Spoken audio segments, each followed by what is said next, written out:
Boom. All right. Cool. All right. I think we are all here, ready, and set to go. Welcome back, everyone. It's good to see you all. For those that I saw yesterday at the table, and those of you that I saw last week at the table, at the digital table. But this is, well, as I was saying earlier, it's great that we've had like three bronze bullies games within 10 days. So we're definitely advancing this story along uh, pretty well right now. Um, I will give a brief recap. I'll try to, because probably will be end up being a little longer, of what's happened yesterday. I'll give that recap a little bit more full. You'll have to bear with me because at the beginning of this, I probably will be waxing on it for a bit because I'll give a recap of yesterday's session because there is no recording of that session. So just kind of talking it through more like what happened, like kind of shot for shot, then asking you all to weigh in, share anything that you want to be there so that it's on, it's noted and recorded on camera. And then I will start the game, and it will sound redundant because I will probably start very similar to the way I started yesterday so that Troy and Taraxis know the kind of story that Tyrannica told yesterday. Then we will go right back into where we are at in this temple environment, and then we may or may not have a spectator. I'll say that on camera. Some folks that we met yesterday were really cool that watched our game in Gaming Grounds at the little local coffee shop. So just for anyone if you do see people pop in, they won't be playing, but may just be spectating. I think that's everything for housekeeping. We've done our initiative checks to put our new players into the current combat. Let me make sure I'm not missing anything. My notes. Okay. So when we last left off, the Bronze Bullies had helped the Acronians win the war at the Dark Gates. They have essentially sent the army scattering of both Yinagu, the scattering Knoll forces, the Centaurs, the Returned. This army is kind of broken, but not completely. It's not an army really more as much as scattered remnants of the force that it was. They spent a few days of downtime collecting themselves. They also sent Leto the Mad back to Meletis with Proxenos's tree magic, and then we kind of recounted some of the things that they did over the couple of days, and we also noted some of the things that they saw in the sky. They do see in the Nyx that it appears that that Perforos is winning this war, or winning this battle against Heliod, and he has struck a pretty nasty blow, and they're watching it in the constellations of the Nyx above one night. Tyrannica told them kind of a story because now that mountain that I think Apple asked at the end of the last episode, do we see that violet light coming out of it? And we're like, no, it had stopped. Now that light is back, and there's this dark storm brewing around this kind of snow-capped mountain down in that valley, maybe 10 miles away. The party is preparing to go there. Tyrannica tells them a story about the age of tracks, and then tells them about how you're all living in the age of heroes. The party sets off with Sparkle, Noname, and what's the third horse's name? Beginning. One way. So set off, and they all fly, and they get to also see more remnants of what's left over of the battle. They hit strong winds as this kind of Arctic cold sets in, and these magical arcs of ultraviolet light spring through this fog and this hail. They start to hear whispers like that are threatening to them in their mind, psychic threats coming through. They're forced to go kind of drop down beneath the maelstrom that is above to a place that's not much better, but on the ground. They then talk to their steeds and provide them a path and send them back on their way, telling them to go back to camp as they are now going to go the rest of the way on foot. As they do this, they find that so what it is they're basically in the mountain. when they get there, it's like a canyon, like 200 feet wide, because remember I described that like crack or like a crevice, and it looks like almost like a major blast of lightning hit this and literally split a mountain in two, so they can kind of see through it. And they walk through this canyon space in this desolate cold, and they find that there are all these statues that are on pillars, and they seem to be remnants of, they seem to be in the likeness of the archons, these supernatural beings that lived long before. Some that kind of have wings. You all fought one on that giant bird in the temple on the island of Kratos that was working with Heliot, if you all remember that. So a couple people kind of feel and touch those, and every time they kind of get zapped with psychic energy, so they realize that something's up with those. As they travel, they hear a commotion, the grunts of minotaurs and the sounds of gnolls, and find that some of the gnolls have now, some of the minotaurs, now the war is over, have turned on the gnolls and are literally murdering them and getting rid of them, kind of like seeing them as like, your leader lost, so why do we keep you around? The party then commits to killing the rest of those minotaurs. There are some gnolls that turn into, some of them burst, come back from their bodies, turn into these demonic-like hyena demons that we saw fighting with Inagu in the fight. Quickly, we lay waste to them, spamming magical, area effects after area effect. After the minotaurs are dealt with, Persis does find a cup with like 2 red rubies in it that's shaped like a skull, bronze cup that has dried, looked like the minotaurs were using it to drink blood out of. She cleans it, keeps it. Proxino saw 2 little flaming eyes off in the distance. Could have been something going on, like people carrying torches, or it could just be something that actually had eyes flickering like that, but they never found that again. And then in the middle of this canyon, what they do see in the distance is the shape of like a temple, almost like a pyramid, but a flat top. Could almost be like Aztec style in the angular structure that it is. But they can never really make out its full features because it's really far away, about 200 feet away from them, but they're heading towards it. And as they do, the ground rumbles underneath them. This giant frost worm erupts, starts a fight. That frost worm swallows both Taroxys and Apodexis conveniently for narrative purposes. And immediately Telmun goes into action, not going to let his buddy, be taken by the worm. As they're fighting the worm, a shot rings out, or not a shot, but an arrow whizzes and hits Fitz in the gut. Another one hits her, like glances her eye, just blood in her face. The party realizes this is getting hairy. So with Telmun jumping into the hole that this worm is making, everyone's like, we're going in too. They chase the worm down. They catch up with it as it's kind of writhing through ice and stone, literally cutting through it. It breaks into a portion of the structure collapses, dropping them into this room or this place that's clearly a part of the underground labyrinth structure of this place. It rises, kind of slithering back up, spewing out Taroxys and Apo. They've taken a little bit of, basically with their bronze, absorbing most of it. They take a little bit of acid damage. The rest of the party goes into attack, and then they hear this galloping from above. On the second level, this other figure emerges from the darkness and starts shooting. And now we know this must be the thing that was shooting, that was firing those long bow shots at Fitz. And that's where we are at. Anybody want to add to that?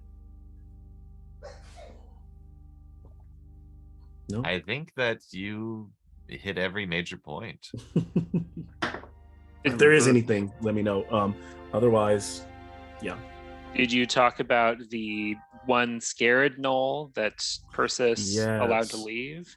There was one scared gnoll who didn't, out of all you, you always at this point have seen hundreds, maybe even thousands of gnolls. You've seen them in action, you've seen them fighting, but never have you ever seen one that even seemed like it had remotely a conscience or even like a soul, as he just seemed bloodless. The gnolls seem more they don't seem like they're all there, whereas even a minotaur can stop for a moment, to take a breath. They seem to only do one thing. This, no, did not seem like a monstrosity. It seemed like something with a conscience trying to get away, fearful for its life. Persis spots it, trying to sneak away from the minotaurs who are killing the others. And he lets that one go, she lets that one know, knowing that if the bronze bullies were to catch this, what Nikki did, that's what would be happening. And so, yes, that's a good observation, or a good one to share as well. So I think that is where we are at. If you guys have any questions, let me know. Otherwise, I'll now kind of go in and reshare some of the information that was shared yesterday from Tyrannika's standpoint, and then we'll dive back in. Okay. Let's see.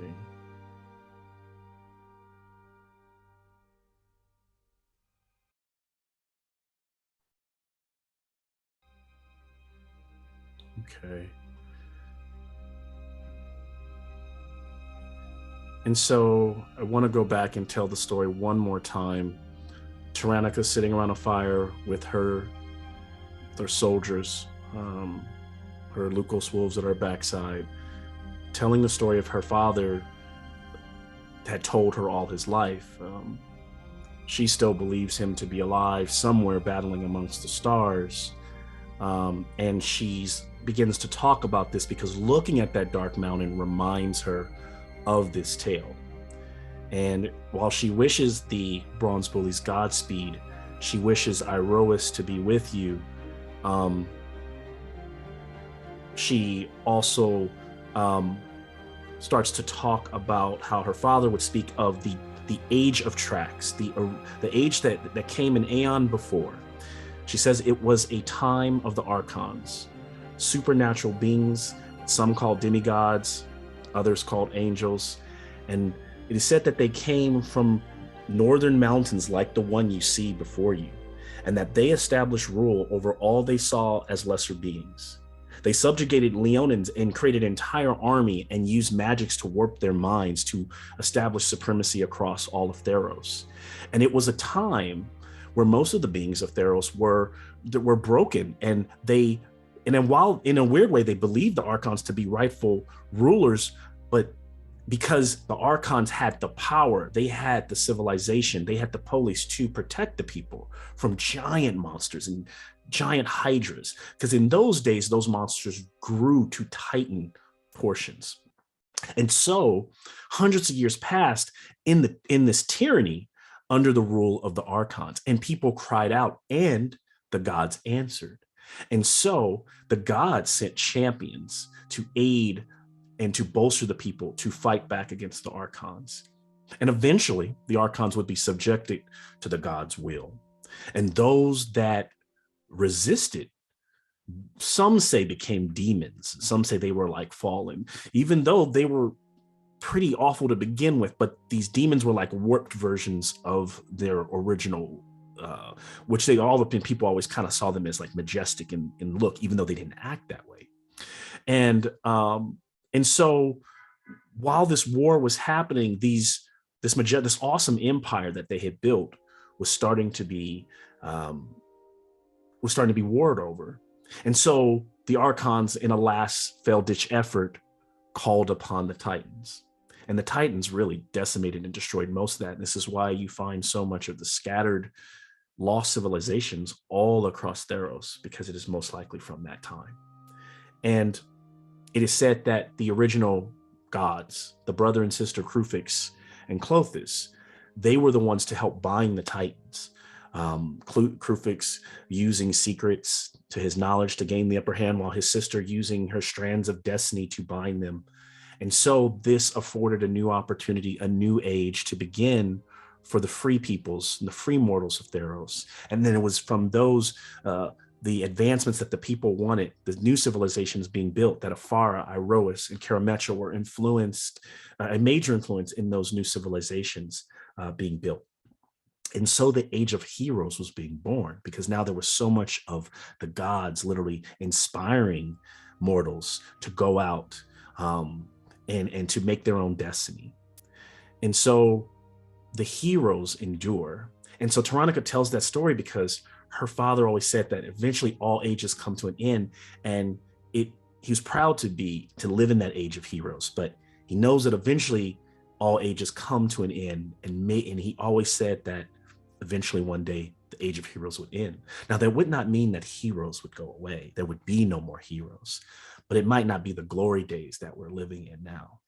And so she spoke of that, and maybe she kind of sounded like she had for the first time, a bit of concern in her voice. And so the Bronze Bullies, Fitz was able to kind of speak to her and keep her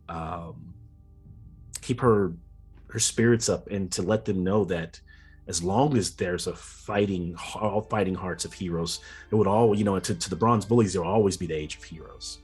And so that was the conversation they had, and it kind of put some perspective in terms of where they're at now. This valley, this structure that is clearly built by the Archons, for what purpose they quite still haven't figured out. And so far, survival is the most important thing for now. And so, back in this moment, in this room, the ceiling and the snow and rock and stone collapse in, and the creature stands up, and two bolts are firing down, and Telmoon rushes in. Actually, Telmoon, I think you actually took your turn right at the end of the last game. Or did no? Was the Proxenos? Last turn. Yeah, yes, Proxenos turned into a crab, and then you're right. Perseus tied it up. Okay. And then stupid centaur. We stopped there. Stabbed with an arrow. It turned back. That's where we ended it. It was it had just became this small little crab, and now it is back to being the behemoth worm that it is, slithering there in the space.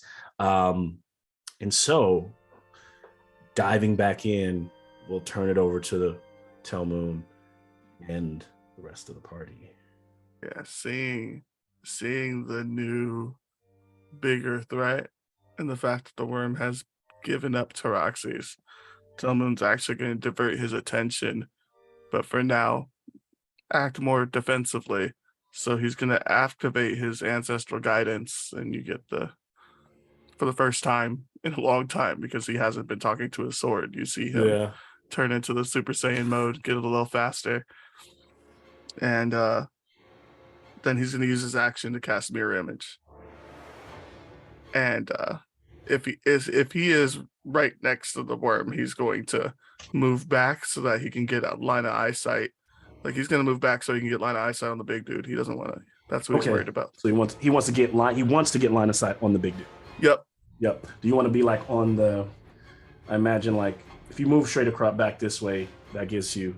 Is that enough, or do you want to go farther? Yeah, I'm also not trying to group up with my friends. So so we're gonna go. Or do you want to be back over here? Where do you want me? Yeah, I could choose back I could choose the backside. Yeah. Okay. As long as I can see the big dude, I'm good. Yep. Okay. Perfect. And that'll end my turn. All right. So as this is happening, the figure on the horse figure on the horse that is the horse, stands there and looks like he's like slowly not pulling another bolt, because essentially this is a giant, so his bolts are bigger than Fitz couldn't even notch these things correctly. He's pulling these bolts out, and he's notching another one, and then it is Fitz's turn.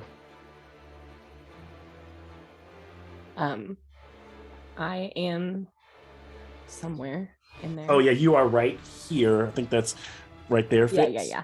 And then this is Persis, so I didn't point everybody out. Taraxes, Apo, let me see Telmoon. That's okay. I'm probably within 150 feet. Oh yes, absolutely. Each one of those squares is 5 feet, so you're good there. I'm going to, like, still wounded really badly from these bolts, and shoot. Conjure volley. I need a dex save of 16. And is this Minotaur horse person? Okay. going for him. A dex save. As volleys begin to come out of the hole in the sky above, and the ceiling above, like it's literally raining out magically. Dex save will be 17. Okay. I think I'll take half. Let me just double check. Yeah, half. Okay.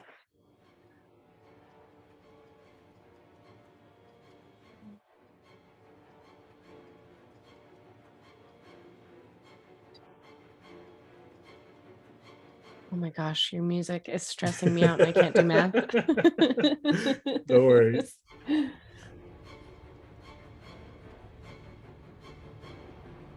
Okay. I got this. So it's 34 total. So he would take 17. 17. Right. Takes it. As there's beginning to pepper him, and he kind of gallops, and he pulls up. There's a shield on one arm, so he almost like he's gonna fire, so he kind of drops back, not notching the arrow, and puts the shield up as some of them kind of clamor against it, bursting into light, and others hitting his hide and his back, seeming like they're grunts, like they kind of sting. That's done. And I don't know who's next, but I'm going to give Telmoon some bardic inspiration. You have a D10 that you can use until it works. And that is my turn. Okay. That is when that ends Fit's turn. I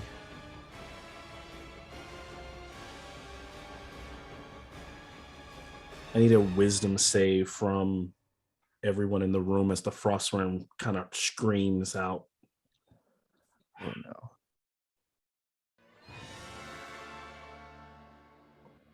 Is this a magical effect? Technically, I don't think this creature has any magic. No, it's just a scary ass worm. Yeah, it's just just checking. Just right. kind of like a giant roar. Is it It's like dragon frightening? I do have advantage against being frightened, according to my character sheet. This won't frighten you.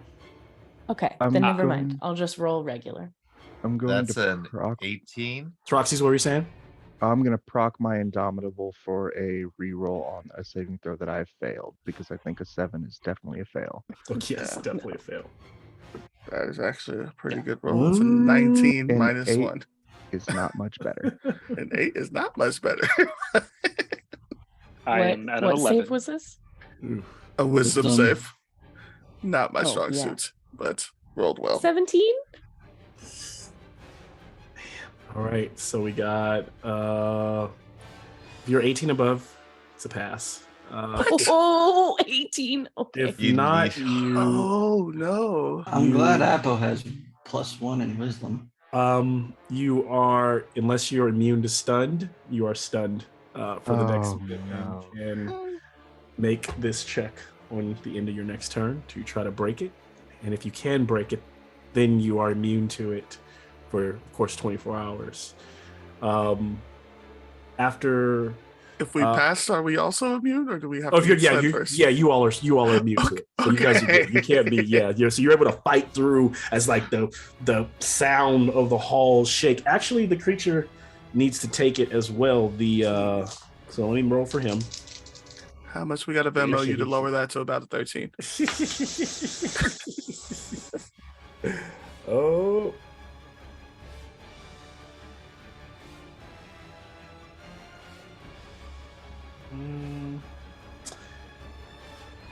All right, I failed, and I'm gonna let it stand.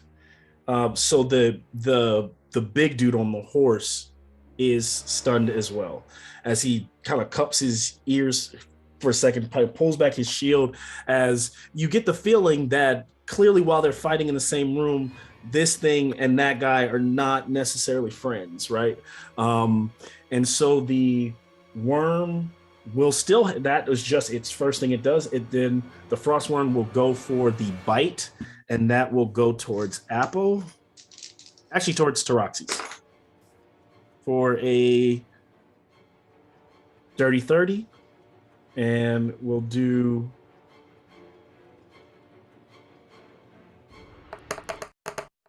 oops, sorry, I forgot. I should not never roll in D&D Beyond with damage. Slows everything down.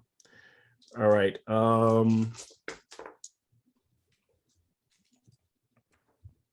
Taroxys, I don't know if we need to differentiate, but Taroxys would take 30 piercing damage and 9 cold damage, and I need a dexterity save. I am stunned. Oh yes, so you are. Taroxys is eaten again as this thing kind of carves through the floor, and he is swallowed. And this time, it's not quite diving the same way where it's going in and trying to stay in the ground. It's just kind of, it's like it's shoving Taroxys in his mouth and like literally like kind of crawling across the floor like a worm and like cracking up the ground around it. So all these tiles get kind of shredded. And it moves about right here, kind of just shoving him to his mouth, and then rises back up, as you can kind of see him swallow Taroxys into his gullet. So it's the second time Taroxys has been back in this thing's stomach. You are blinded and restrained, Taroxys. You can still attack from inside. Every turn that you're inside the stomach, you will take 3d6 acid and 3d6 cold damage. Got it. And what's the mechanic for breaking away from this stun? It needs to take from one character's turn, they need to do 40 damage. Oh no, for the stunt. Oh, what do you mean the stunt? I have to pass. Is he stunned forever? Oh, it's a wisdom save? Oh yeah, it's a wisdom save, right? Rest in peace, Taroxy. And it's only a long ass minute. Just does a dirty 20 hit Apple? Yes, it does. All right, Apple, I need another dex save from you.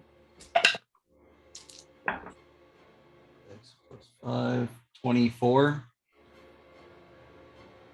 You're actually good. You don't get swallowed, but you do take the 13 cold damage, and the piercing damage.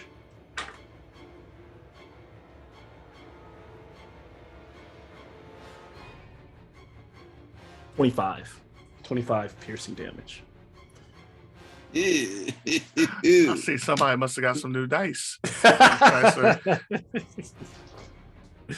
All right, these little dice right here ain't too shabby. But so as he kind of cleaving across the floor towards Persis, rising up, these huge mandibles opening, kind of these jowls, and see the gullet kind of moving, that slime inside of its mouth. It is top of the round. So Taroxy's inside. You can make your wisdom save. That's a 30. Oh my gosh. All right, Taroxys, you will stay. And so the damage won't happen. Damage won't happen. Damage will happen on its turn. I think. Let me make sure. At the start of the worm's turn. Yep, so you're good. Copy all. All right, Proxinos, you are up. Oh boy. Well, now what I will say for you all is that the worm, from all the damage you did last episode, looks pretty hurt, and it looks like an animal that is essentially fighting for its life, because Telmoon went and chased it. It was just trying to go somewhere and probably sleep and take a nap after eating. Probably has indigestion from Taroxys and apples, because they're clearly not good meals. It has all that bronze in its stomach, but it feels full, not knowing that there's no nutritional value in what it's just eaten. But you're up. I get it. He's trying to get some fast food. Yeah. Where is Proxenos on the map? I don't see Oh him. my God, where's Proxenos? He's not there. Let me get Proxenos. Wake up, Proxenos. Get out of here. Yeah, didn't you fall asleep at some point? He fell asleep 2 when minutes. you guys Talk role play amongst yourselves. You took a little 6-second lap. Yeah. And then you jumped in the hole? I was really worried because there was a point when you approached the bridge and took cover, and you said it like, yeah, and I just kind of laid down. I'm like, he's not taking a nap, is he? Well, I thought he was going to do that dome thing where we become invisible to the outside, but he didn't. He just laid down. I was like, oh. Can a guy just rest in some snow, you know? It's kind of comfortable. I mean, it's precarious. All right, Proxenos, where would you like to be since I made that error? You can put yourself anywhere on that floor where you want to be. I think that's good. Okay. Okay.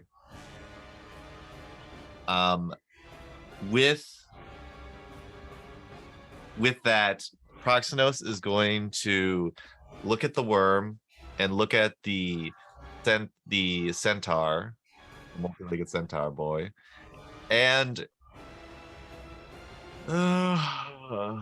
let's out just a long yawn as they both need to make me charisma saves. All right, so and stunned can't make that save, so they right? can. Oh, they it's can. only dexterity that's auto. Oh, it's only dex. Okay, so then they can. The creature's gonna fail a dexterity save all day. Charisma save. Oh, I don't know what I say. Okay, charisma save. I'm sure his it's charisma's much still higher gonna. than its dex. It's still gonna fail. So yeah, a 6 for the worm, and for the big guy, 18. Okay, big guy will not get baned. Okay. As the worm will have to roll a d4 every time it makes an attack or saving throw, and subtract that d4. All right.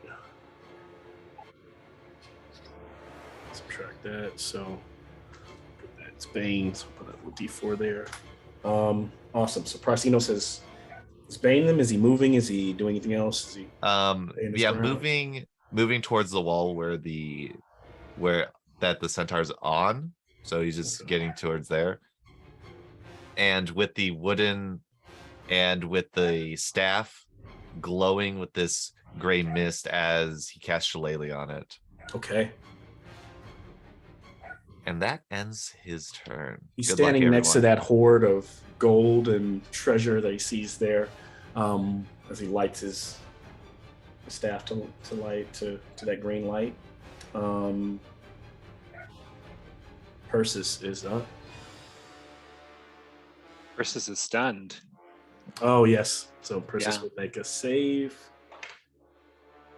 Okay, 22. Okay, so Persis is like suddenly has that perforous kind of courage coming back and able to kind of like her ears stop ringing.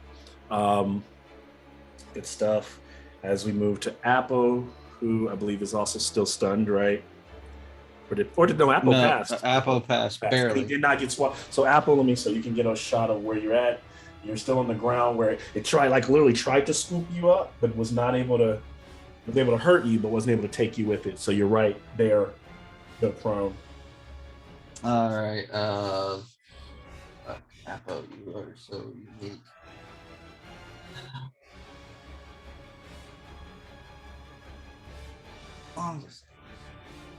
That's not too bad. Yeah, and no rush. I know you're playing I know you're not playing your character, so you're fine.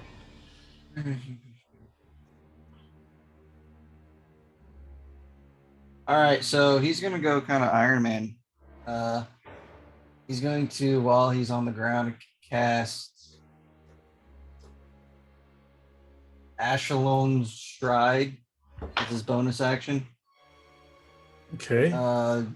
Jets of flame start shooting out his feet, increasing his movement speed by 20. And this movement does not provoke opportunity attacks. and he's going to kind of shoot himself towards the front of the worm. Mm-hmm.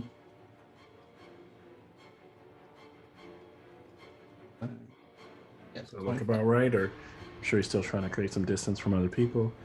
You said shoot himself, like move himself towards the front of the worm? Yeah, so his movement would be 55, but he has to use half of that to get up, so 25?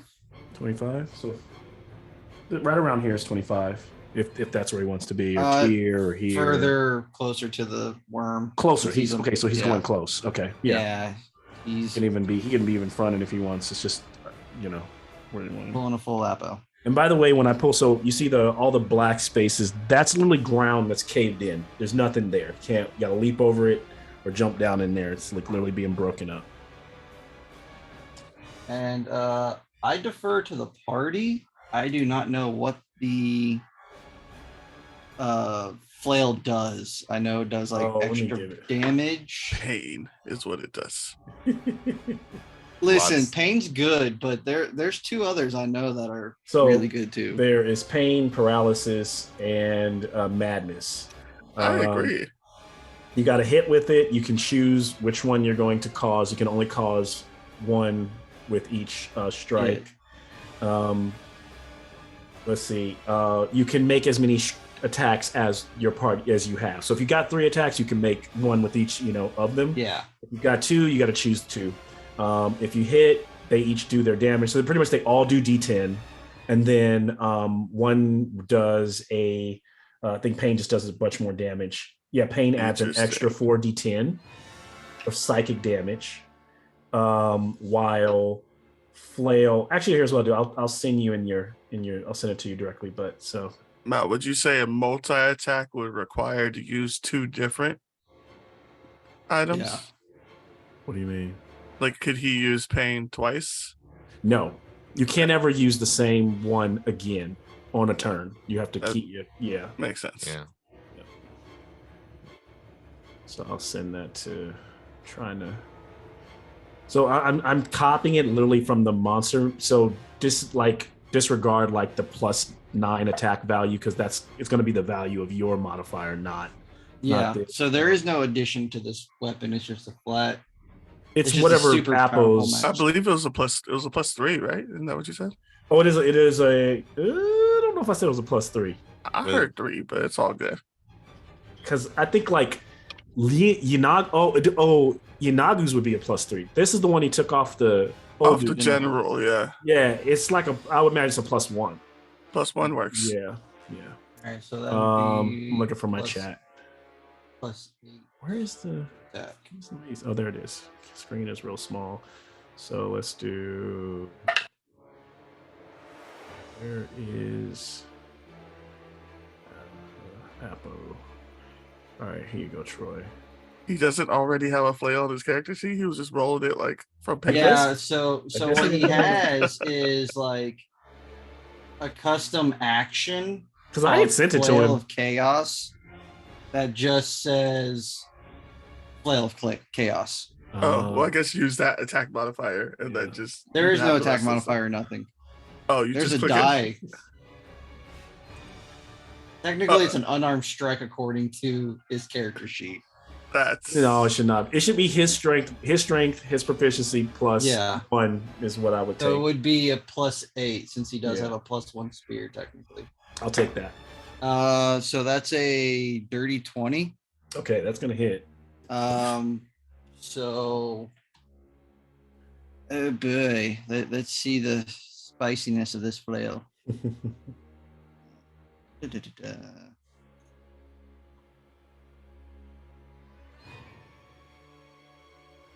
Oh, that's gonna fucking save that for sure. But it's worth a shot. Need a Constitution save. I'm using the paralyzed one. Don't forget, you subtract a D4. All right. Oh yes, and subtract a D4. So, oh god, okay, that would have been high. Any other? So it should be 17 minus the D4. So it's going to be 14. Fails. DC is a 16. Okay. Let's go. So you are paralyzed until the end of my next turn. Okay. All right. So damage wise, though, it's just a normal D10, it looks like. So that's going to be plus modifier 11, whatever the fuck flail damage is. Yep. And my second attack, obviously, this one's going to be pain. Okay. So whatever that What? poison off that first one that hit is scraping against the worm's belly, causing it to seize up. Advantage and auto crit. Is that what I'm hearing? Yeah, that's pretty much what I'm aiming for. All right, that's not too good. Let's go for the advantage. That's a lot better.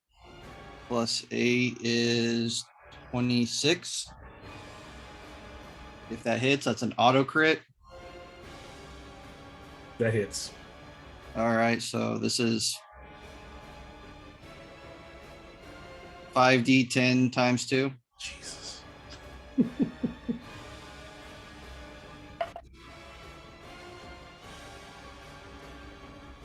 Calculator time.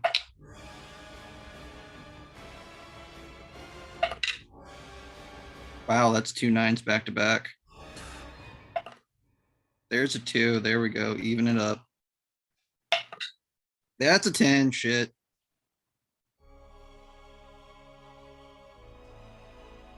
That is 70 points of damage. Jeez. It's an amazing moment here as Apple says 70 points. Exactly 70. 70. on the Or dot. 70.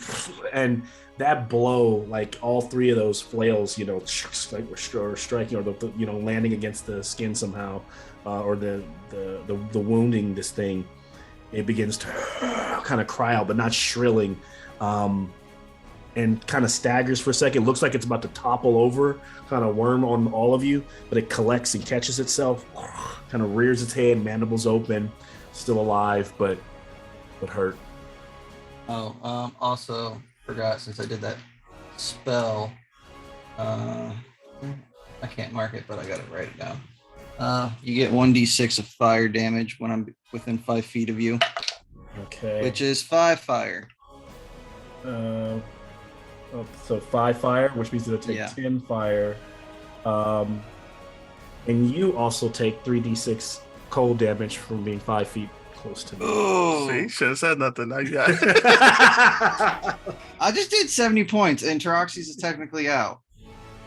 No, yeah, great move. So Yeah. I took another 10. We We're have just- to get it's big looking bull hurt. guy out. And you will take 12 No. points of cold damage. Okay, that sucks. Yeah. Apple. All right. So the whatever. So suddenly the centaur head is clearing, kind of shakes it back. Looks like kind of like the ringing head, probably ringing from the worm. But of course, spending his entire 6 seconds collecting himself. We move on. So he cannot do anything here. Telmoon is up. Telmoon rolls a 22 to hit with the firebolt All right. Is that to the worm or to the? to the worm. Yes. Okay. 22 will hit. That flame, knowing it's going to do extra damage, knowing that it's the creature's soft spot, that it's its weakness. I rolled a 23, which is an auto crit as a 46, and it's vulnerable. So that's 92 Jesus. fire damage. So what is tell me what it looks like as a firebolt single-handedly. Like does it tear through it and like it's like wherever its heart is? Does it what do you think? It's a pretty cold creature, so Telmoon's gonna just try to go. We're not going up the vent. We're gonna leave that to. Also, it took 70 on that last hit, right? So It did. So it should have spit up Teroxys, right? It So did spit up Teroxys already, yeah. So Yeah. Telmoon probably just wanted to just make the head no longer be there. Like it's not. We're being surgical here. it's like right after it spits up Taroxys and goes for that roar, its head just explodes, and it But dies. Taroxys falls there on the ground beside the hole. give a That quick is nod to dead on the Appo for that ground. assist. That's stupid for a cantrip. As this is happening, is there anything else? Does that end your turn? No, come on. Yeah, I'm sure. It DM. does. Yeah, go ahead. He is going to quicken spell probably a psychic lance. So can I get an intelligence saving throw from Big Ugly? Yes, intelligence save. And this is magic, right? This is magic, yes. Okay. Intelligence. We'll do that at a 5th level. 12. That's not enough. But he's no longer. I guess there's no. What does the spell do to him? What does it do to him? He will be incapacitated until the. I will auto pass. I'll use one of my shields, one Okay. of my resistances. That's a smart move. You have learned. You have learned incapacitate is not good. Okay, so he still takes half of this. So that's.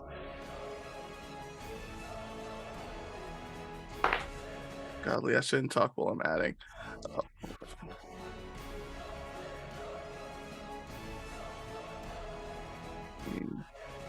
That's 26 halved, so 13 psychic damage to my guy. 20. How much target? 13 half, or 13 is halved damage. Okay. It was 26. We'll take the yeah. So he gets hit. He immediately fires back for a 32 to hit Telmu with a legendary action. Misses. It hits a duplicate. Okay. I have 2 left. And then if that ends, so he fires, it hits the duplicate, realizes its advantages, and we move to Fitz. Fitz is stunned. Also then to try to save Fitz. 16. 16. Fitz is still stunned. I like to think that she passed out. So she kind of collapses over her leg kicking. And he legendary actions fires at Fitz for 26. Oh God. And he will hit her with that arrow. What is the damage? I keep forgetting. Okay. Sorry. Taking so long. The suspense is killing me. Don't take out your residual satyr anger. Okay. 18 Please. points. Oh, he rolled low, so 18 points Thank God. of piercing damage to Fitz. I'm worried that that's low. Well, I mean, we've seen her get shot earlier. We don't know if that was Yeah, him. But... Yeah. Um, Ow, and I'm stunned, and that's my turn. That's your turn, and then that was a legendary action. So we're right after Fitz. So then Frostworm is dead. Back up to the top of the round with Taroxys. Be able to stand up. We'll see Alright, if he unstuns. Oh yeah. Wait, did Persis get a turn? I didn't get a He was- turn. No. Oh, You weren't I'm sorry, stunned? Persis. You didn't get a stun turn? So Persis, and then you would. I don't know how I did. Okay, so Persis, you should have been after Proxinos. My bad. Yeah, no worries. I don't think it changes what I was going to do. Going to bonus action re-up Hex. So the centaur will feel like a strange prickling all around it as these energies go around. Gonna give him disadvantage on strength checks. Okay. And fire out the Eldritch Blast. Okay. Disadvantage on strength. The 16 gonna hit? That is not gonna hit. Yeah. Seeing as he deflects it off of his shield. Yeah. Those go out with absolutely no effect. Just He does have the disadvantage on the strength. All right. yeah. Okay. So I'm trying to see. Don't think I can get to cover, but can I head towards that corner by the stairs? corner by Am I the 30 right feet? there. Yeah. So I could potentially get in cover Yes. on the next turn. Yeah. Just jump into that pile of gold. I could jump into the hole, but no, I'm not going to do that. No, the gold, the hoard that's over there. Mhm. Question. This is actually because I know it would be a ruling, but I haven't looked in the rule book in so long on this. Maybe Telmo probably, Jason probably knows off top. Can you move diagonal in D&D when it comes to the grid? Yep. Okay, so that means so it's not wrong. Yeah, because I was watching Matt in Critical Role like a couple weeks ago. Matt is a Pathfinder guy. He does And not in allow them to Pathfinder- move diagonal. He makes Yeah. he makes the miniatures move over and up. So 30 does not get you that far, right? You're like 5, Yeah. 10, So 20, he's like I 25, said, 30 versus you go 5, 10, 15, 20, 25. He's got a lot of 30. systems under him. Yeah, But, yeah. Generally, what they do is they'll go every other diagonal, costs Mhm. 10 feet. Because it is true, you actually get more feet when you move diagonal. You get way farther than Yes. you Of ever course. did. Yeah. Like so. Yeah. Suddenly you're like- D&D technically has no concept of anything but straight lines. Yeah. So it's like, go do what you got to do. Just wanted to ask that because I was wondering because I've always It's only played it the same. 20% more movement. Yeah, it's not a big bad. deal. I'm not a big stickler for movement in the first place. So that's another reason why I probably, even if it was in the book that way, wouldn't care. So yes, just wondered. Yeah. Yeah, Good it's stuff. broken, but it exists because they don't want us to have to do crazy math. So they're Yeah. just like, just move. Just move. All right. So that puts us maybe top of the round. Then to Roxy's making your Let's save. make this quick. I hate my life. It's a 16. All right. Actually, you know what? With the creature being dead, I imagine that the does it stick? I don't imagine that would stick around. That effect would stay. I'm a rule that it doesn't stay. Okay. Because you're stunned. Would you be stunned? I guess you're stunned from that creature. Yeah. I don't know. I'm up for either ruling. Here's what I'll do. mind. I'm gonna. I want to roll for it. 1 through 10. Low roll means it sticks, and you're gonna fail this. 11 and up, I'll drop it. Say that Taroxy's able to push through. All right, Taroxy's 15, so you're up. You're good. Okay. I'll use that half movement to stand back up. I assume I'm prone. I doubt I got spat up. And I say that because it's not a spell. It's like a lion roars, and then the lion's dead. Are you still stunned? I highly doubt it. Right? Okay. Okay. All right. So I will stand up. Okay. Bonus action. Giant's Might. Okay. So he's getting big. And then, how far up is that interesting creature? Yeah. You're looking at, if I go, probably I'd say at least 60 feet. Okay. So I'm going to slightly backtrack, not activate the Giant's Might. Okay. What I am going to use that bonus action for is my Hill Rune, which is resistance to bludgeoning, piercing, and slashing for a minute, and I'm going to unfold the wings and fly at him. Ooh, okay. So the wings are coming out. You move your normal speed, so are you dashing? I'm also going to, because I'm dumb and slow, I'm going to undo the Hill Rune. I'm going to dash. Mm-hmm. I'm taking the action to dash, and the bonus action is going to be used for, I haven't used this forever and it's never worked, but the bonus action horn attack thing. The Okay. hammering goring rush. Immediately after you use the dash action on your turn and move at least 20 feet, you can make one melee attack with your horns as a bonus action. You got it. But it's a 16 to hit. That will not hit. As your horns kind of collide, where it's like kind of his hooves he rears up, and those hooves kind of bat against the horns. Taroxy's not able to get a hit in there. That's okay. This is where the action surge comes in. Now that I'm here, I can use the hammer. All right. That's What are you gonna saying, be, Jason? I said push him off. well, that's a 30 for the first strike. Hell yeah. That's gonna hit. Nice. Boom. So That's gonna be 18 bludgeoning and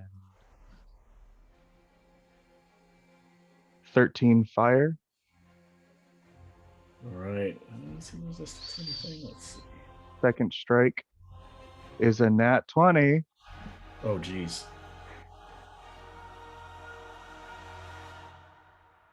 So that's gonna be 20 bludgeoning. Let's see what this 60-10 fire looks like. That's 24 fire damage. 4. Nice. Oh, hold on. I'm so dumb. I have too many intersecting things. Crusher, when you score a critical hit that deals bludgeoning damage to a creature, attack rolls against that creature are made with advantage until the start of your next turn from the Crusher feat. Yeah, that's all of us. Is it just melee though, or is it every attack? It just says attack rolls against that creature are made with advantage. Dope. Hold on, gonna copy paste that one into the chat real quick. I remember Crusher being broken when it came out, so Well, that you sounds have right. to crit first. It's 5% of the time. Yeah, that's really good. And then what I need to do is look at the raw damage dice, because the other feat that I have but never remember to actually use is Great Weapons something? Master? No, Great I Weapon- don't have that one on this one. Fighting? On this character. Fighting style, yeah. Great That's a Weapon fighting fighting. style. Yes. You can re-roll a 1 or 2 on damage dice with melee weapons wielded with 2 hands. Yes. So I need to go back into the friggin' game log and re-roll those 1s and 2s. Okay. But it's not gonna let me, so we're gonna ignore it. Do you know what row? Can you see in the logs what the 1s and 2s were? Okay, I think I can now, because it's not going Should to be show able the to. whole thing, but I have to hover over it for it to It list doesn't auto everything. do it for you since Yeah, you have it usually on your just- character sheet. It's because it's a feat. It doesn't look like it interacts with the dice independently. Interesting. So, for example, on that last roll of the fire, I rolled a 2 and 2 1s, and it didn't re-roll those. It just left them in the calculations.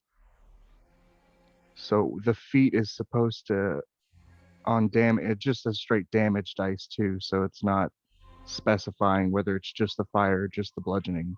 So on that one, I'm supposed to re-roll 3 dice and then use the new results. I see.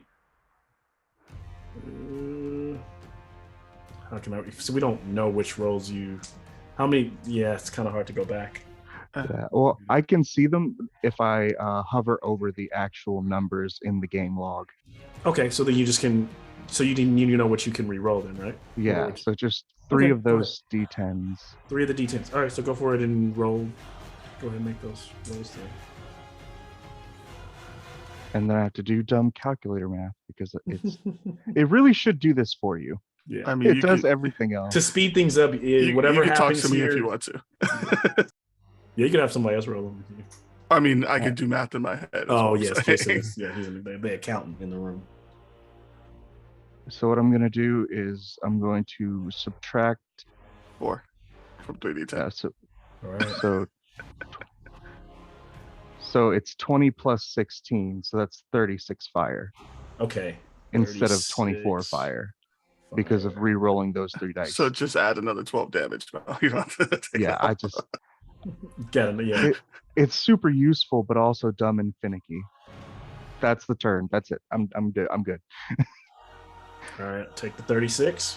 Even So better, that- though. This, Tarazzi's kind of flying at him, came with the Goring Rush, coming in with the hammer of Theros from Perforos. That's hammer slams into him, kind of immediately jars him, wakes him up like, oh man, suddenly they were far away and now this huge thing being able to close this gap. It looks like it hurts. He's not bloody, but he looks back.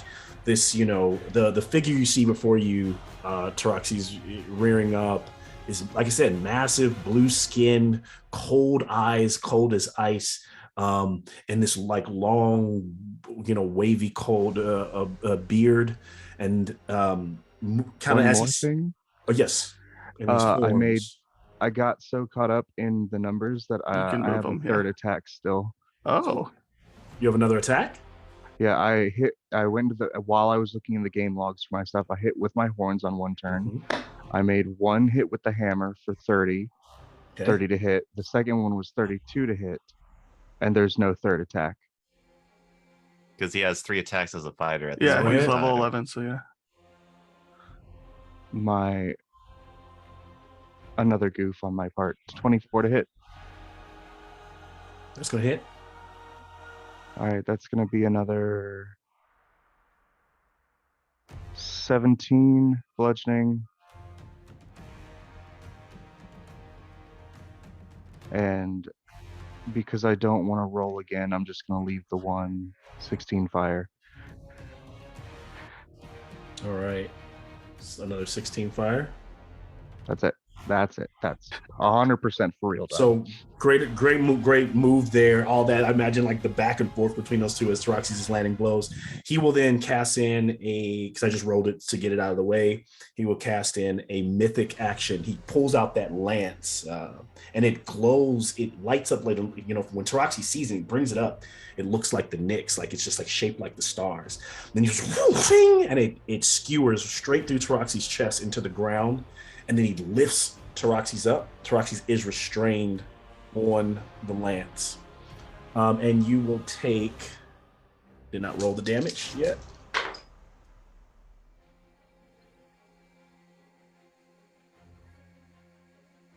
.26 points of piercing damage. Got it. I know you take half. So it is magical. I take full. Okay, full. Okay. Because I reversed that because Got it. Okay, so full, yeah. And it is a magical weapon. But it's still piercing damage. So the lance, you just kind of see Taroxy skewered on it, his wings kind of flapping and kind of folding in, kind of lifts him up. And he's used one of those mythics. Who's up next is Proxinos. Okay. So really, really intense as Taroxys goes up and waylays on the centaur. Proxinos goes over to the pile of gold and he lays down. Oh, Jesus. And starts drifting off. Oh my gosh. This is why we need a second token. Is that it? That's it. Else? Oh, jeez. With a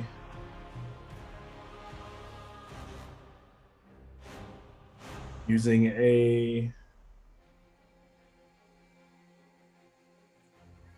2 legendary actions. Notice that when I say legendary and mythic, they're different. He will leap off with Taroxy still skewered to him, to his lance, and he will ride. It seems like he's riding across air, like galloping across air, down to Fitz, and raises up the lance with Taroxy skewered on his chest, and looks like he's making kebabs out of heroes at this point. And he does not make the attack though. He's spending the entire legendary to move. He gallops down and ends his turn, ends that legendary right there.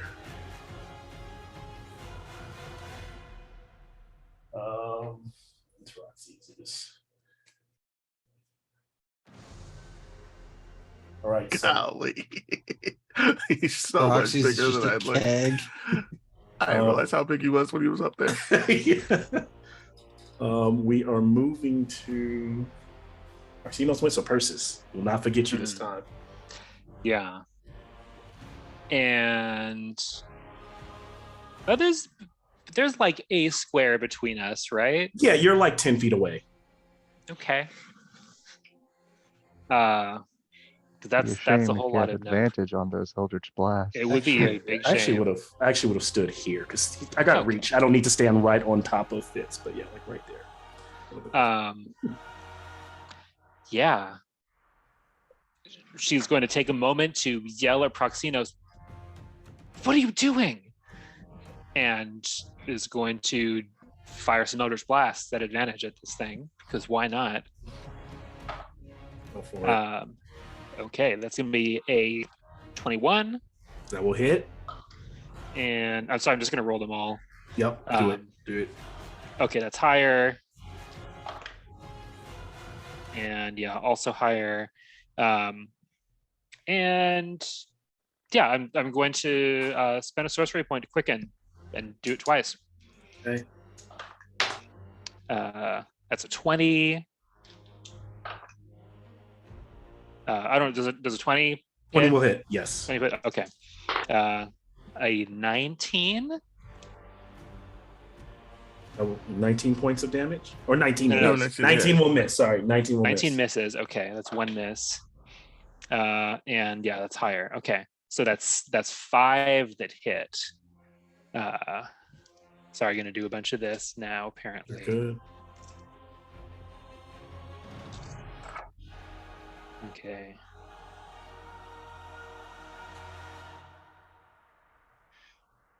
We're right at the level where doing good gets annoying mathematically. Yeah, it's like now it's like math every single turn. Yeah, it's just like, geez. Yeah. Sir Colin's having Agatha flashbacks. Yeah, well, I wasn't using dice back then. It was Yeah, just it's all D&D automated. Beyond. Yeah. I love it. It's Yes, just one more. That's math. what I would love to see, a system where it gets less crunchy as you get stronger. It's just like you do one Why? point of damage and it No. kills. No, it would I seem like want to it would be- hold 200 dice in my hand and take 10 minutes to add it Because up. that system little would make calculator. bad guys seem weaker. Because what's what what's happening is the game is slowly becoming 300. It's becoming it's becoming a slow motion fight. So by the time you get to level 20, your entire battle is just it's just in Zack Snyder slow motion. You know what I'm saying? Yeah. Whereas it's not like Marvel. You're not like zipping around and just getting shit done. So it seems like that's what it would seem like it would be interesting to see someone take a play on that concept. Can you make combat get more brutal the stronger you get and quicker the faster you get? You know? Well, yeah, you can make damage packets. Yeah, that's what I'm saying. You can make it just like packets of, you could do that. Yeah.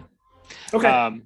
Okay, so that's 54 damage. Okay. Do you need to space it out necrotic? What kind of is one? I would force? need to know. I just want to know piercing versus like any other type of magical There's no damage. piercing here. So yeah, piercing, Yeah. bludgeoning, that kind of stuff. It's that I need to know. Otherwise, yeah. So 54. Yeah, takes it. 54. And let's do something real stupid. I'm gonna run up and stand in front of Fitz. Ooh. So I will say that amount of damage, boom, kind of rocks him from the side as he's kind of shaking. He staggers, doesn't drop that lance, but he's shocked by the amount of it, and he seems a bit like flustered for a second by it. Can I? Because I see that Fitz is still just standing there, unable You're to move. standing Can in I the- try to shield her? I'm stunned. Yeah. Are you trying to like get her out of her stun? No. I Well, said I'm the trying to stun stand in the should die way. this turn her with how stun you will rolled for mine. with how you done, yeah. Oh. But Yeah, so I it'll know she'll that? be out of her stun on her turn, Mhm. but because I rolled it for Taraxi's already, so she's good on her turn, provided. So you don't have to necessarily try to. But I mean, flavor wise, you could say I'm like, Fitz. No way, guy. Snap I out. am wounded. yes. Yes.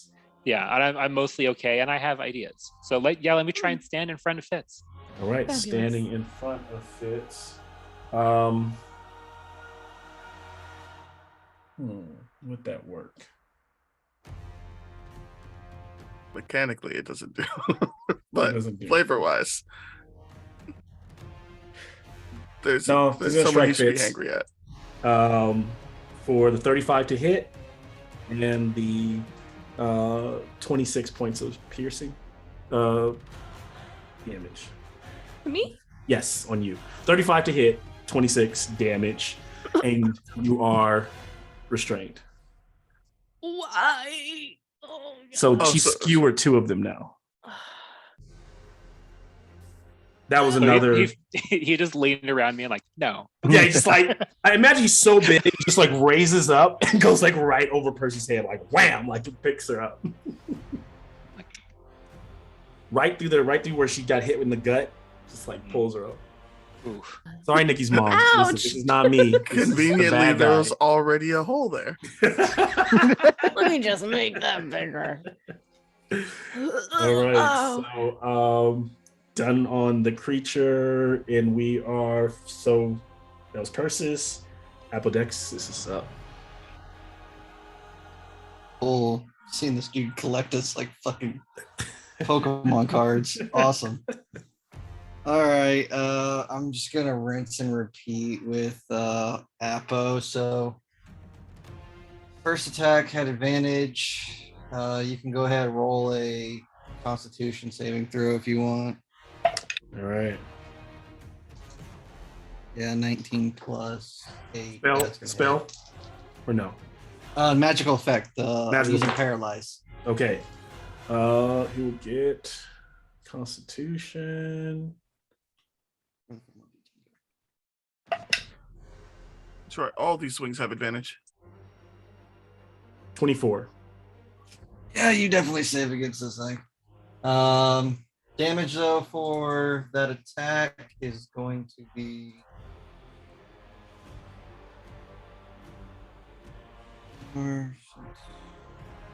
11 bludgeoning.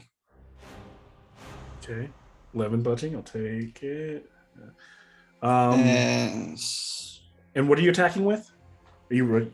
He's running up on him. Flail of Oh, Chaos. he's doing the flail. Yeah. So Yeah. then he's going to take the 3d6 cold at the end of the turn. So 9 points of cold. Just don't forget you got 9 points of cold damage coming. All right. This is not looking good for this fucking cat.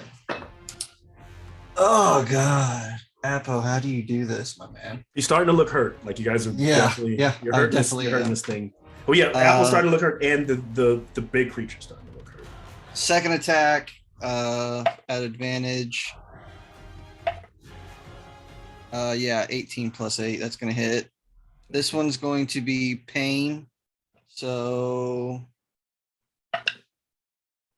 nice. That's 14 bludgeoning and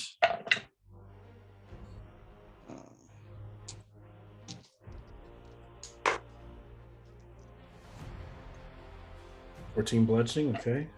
and 14, 24, 30 psychic. 30 psychic. That hurts. All right, you look so like it's kind of like all the piercing and the slashing scene, even from the magic weapon, seem to be like just kind of nitpicking at him. But every time you hit him with something hard like that, he's kind of he's even though he's wearing that shield on one arm, he kind of clutches his face and staggers back. Fitz, you're so close to him. Can you give me a advantage perception check? I mean, you're close to him because you're on his lance. It's a nice way of saying it, Mel. So close. You also take 5 what am I fire giving you? damage. A perception check. And how much? 5 fire? 5. Yeah. Fire. Okay. Just for me That standing is in a front 5. All right. 5. Okay, yeah. So you're just worried about like not dying. You're not seeing anything like going in and out here. All right. Does anything else from you, Apo? Nah, he's can't do much more. All right. Going for mythic action. If I'm final one this round, he kind of holds up the lance and shakes it. So Taroxys and Fitz are on it, and I need you guys to give me con saves. You just turn them into maracas? Jeez. Yeah, it's just like, because I mean they're being slung around on this thing, and so he's literally trying to hurt them because he no longer can stab them again. He just kind of like doing more damage by moving them Con violently. save, a dirty 20. Okay, 19. nice. So the Fitz passes, Taroxys fails. Holy heck. Taroxys will take 13 points of bludgeoning. And Fitz, 13. So Fitz, you will take 6. I'm down. So you see her kind of pass out on the lance. He's out. That's it. We move to Tell Moon. Oh no, to Apple. Apple, yeah, Tell Moon, right? Actually, no, it's his turn. Jesus. Let's see here. He's mythic. He will. He's out. He can't do that again, so he can't hurt. So Fitz is down. He will strike at Persis with lance. This is a regular lance strike. So this one's just, and that's actually might miss. 18 to hit. I don't. Okay. That does hit. Okay. And give me that damage. 22 points of piercing. Okay. Super great. It doesn't skewer him though. It's just like a regular strike on this one. Does he have more room? Oh, he has one more space. Since you asked. Yeah. Reaction, Persis is going to point up and her eyes briefly alight as he needs to make a dex save against All a right. 4th level Hellish Rebuke. Okay.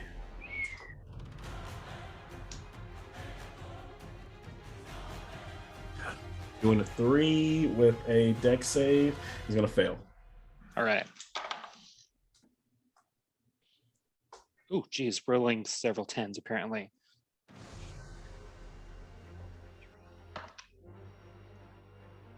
That's 35 fire damage. 5. Oh, let's see. Damage hits him, and he kind of staggers back, still holding on to your friends, bringing that shield up as the fire rolls across him, looking haggard here and tough. Good move there. Anything else? Persis. That wasn't my turn. Oh yes, That was a reaction. That was a that's reaction. his turn. Yeah. Yeah. So Yeah. then, yes. Oh, so then anything else? He will. That was You one can first end your attack. turn if you want to. No, I'm not getting my turn. He will.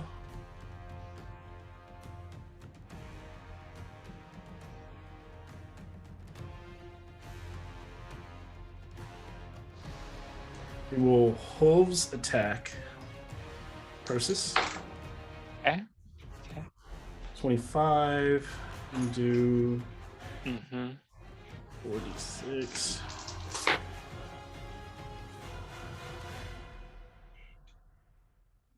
$15, 20 points of bludgeoning as he kind of Okay. kicks off and Apo's using his reaction. go ahead. Sentinel. Does that stop? Okay. That will stop his Stop him movement from if it movement. hits. It's okay. Yep. 23 to That will hit. stop him. All right. From he was going to go for a trample on. I have a Moon. question though. Yes. Since my turn has passed, do I use the last head or can I reuse a different head now What do you mean? for the flail? Your turn is passed. Yeah. Oh, that I guess you can use this. You can use whatever one you want to use, Okay, then this one's going to be pain. unless it says you can only do it per turn. I wonder if it's per turn or per your turn. I have to look at that. For now, I'm going to generally they use round Yeah, versus yeah, turn per so- round. per round. Okay, so go ahead.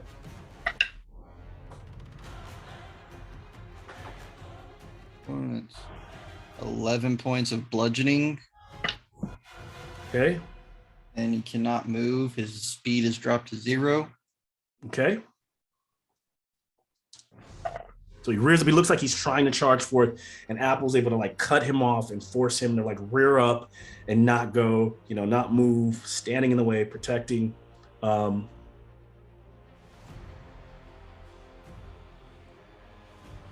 I don't know if you're doing the whole thing, but if I'm using the pain head, it's 33 points of psychic damage. I'll let you deal with that. How do you kill him? Oh shit, fuck. I didn't expect that at all. Seeing that he's trying to gallop away, Apple's going to do this as brutally as I think Renee would want it. And I'm kind of channeling Malcolm right now. Each head is gonna go for a horse's leg, kneecapping him. I'm with it. And then once he's down, like just laying on the ground, he's gonna take the flail, wind up, 3 big twirls of it, and each head is going to hit a different portion of his face, knocking it clean off. Okay, I'm gonna retcon a few things there, but as this happens, like as you're cutting, is he's able to slice, these flails slicing around limbs, as each limb, or the couple of hooves he's able to collect in that swing, tear off. No blood comes out, but what you notice is it's like the blood that is spilling out looks like the nicks, right? And as he collapses forward, nowhere to hold his hooves, so he's kind of like literally about to keel forward. He angrily, knowing that he's dying or that he's going or he's leaving, he takes that lance and he throws it against the wall, and he just slams into the wall so that Taroxys and Little Fitz it looks like he's wearing Fitz like a backpack, like a front baby, as they're both kind of there in the wall, and the thing that collapses over and begins to spill off in the stars as you bash into its head, and then all of it trickles away, magic and all gone. Can I have a insight check from everyone in the room, except for those that are Fitz is down, so no insight check from Fitz. 16. We're still in initiative because there's a person down, but Natural 20 for Apo for Okay. 21.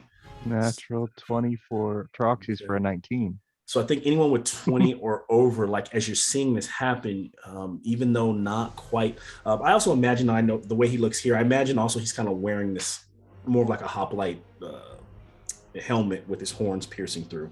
But as he bursts into stars, you all know this being, those two, Taroxys and Apo, know this being was an Archon as it fades away. All right. And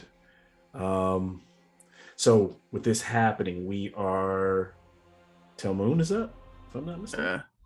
I'm assuming Fitz is in no state to protest. So Telman's going to do something a little different this time, and he's going to shoot out a stream of fire, but it's more harmless sparks, and they're going to flit around. They're going to flit around Fitz's body, and she's going to disappear, and she's going to reappear on top, slamming into the sleeping Proxenos to wake his ass up to get him to do something useful. But she should no longer be restrained because I've teleported her to a You different dropped spot. a whole I- fader on him. I hope that doesn't do any damage, right? I mean, Like, to hopefully me? only to Proxenos. You'll be fine. Proxenos is a soft boy. It's You woke okay. her up though, right? You No, I didn't. I No, just I'm teleported dead. her. Yeah. I only have taking life abilities. Okay. I don't know. I have to put her on a surface. That surface I chose is Proxenos' face because he needs to wake up. Make sure one of the horns or one of the hooves just I'm pokes into gonna his- choose to not be mean and make that do damage. And just fail a few death saves,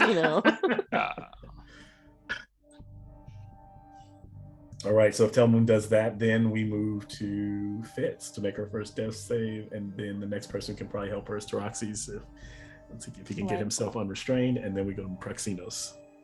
I don't know if he's up. A 15.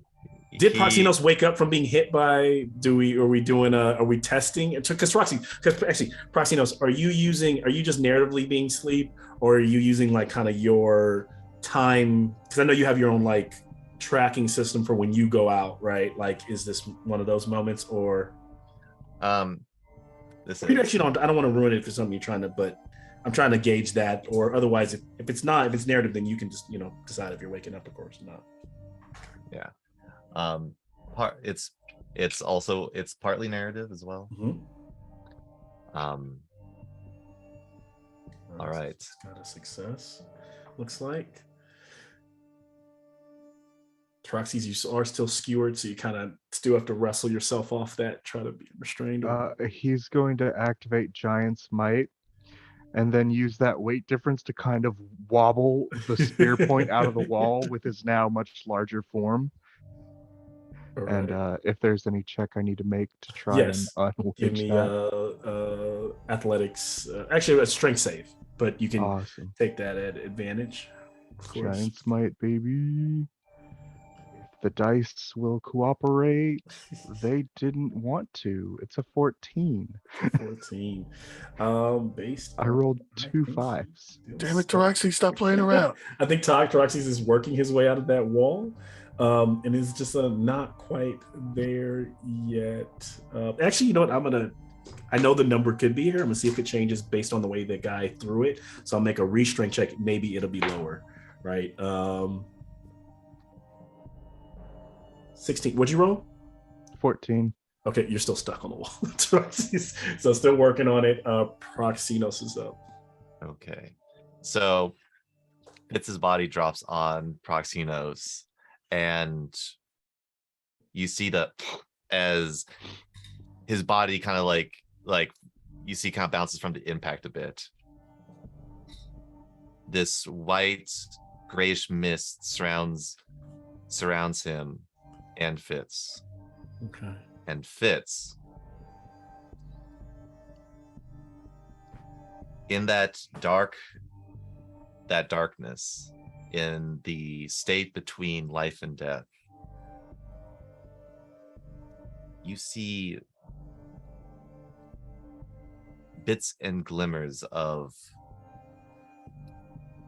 strange structures, darkened clouds, and a raging battlefield far below. Glimpses, you catch the sight of people that you've known and lost. Hordes and hordes of returned, like crashing like waves against them. And you hear Proxinos next to you.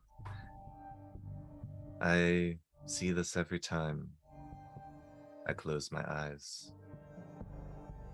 Is it always the same? The war in the underworld rages on. Fitz looks over to you.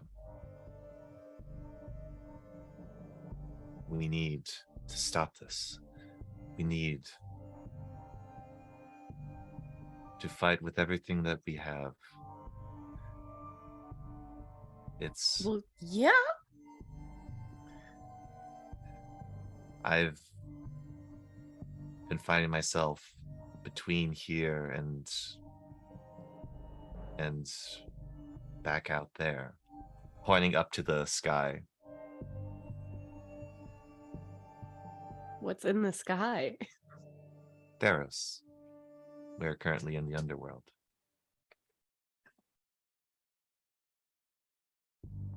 What?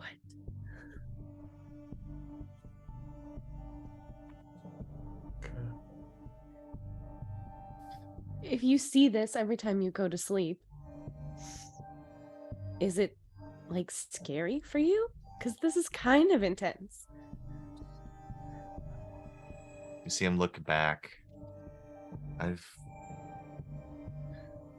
Rather than scared, it's more of a feeling of determination, of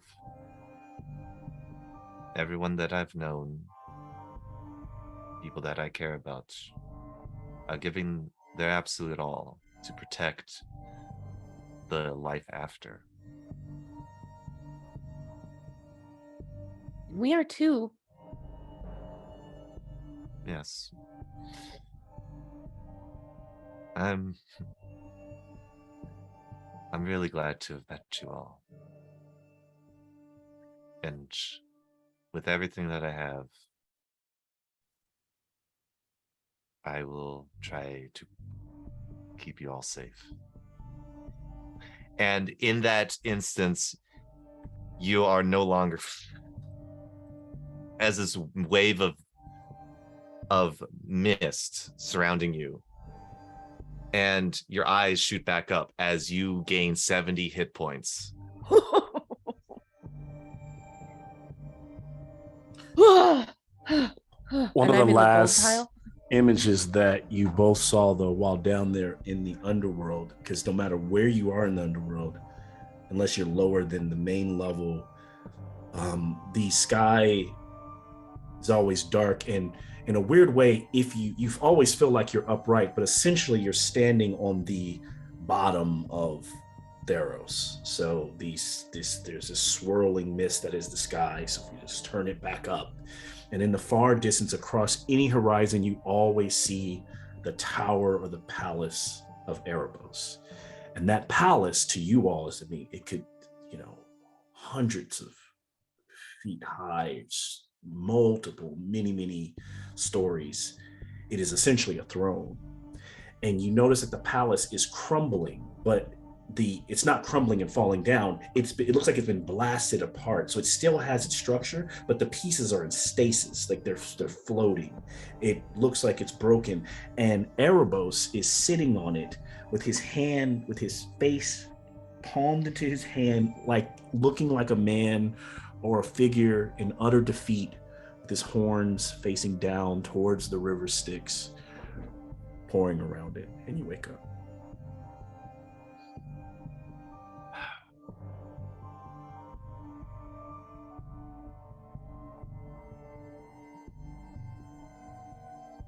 So Did we win? Yeah, no longer Fitz is up. Everyone is up. So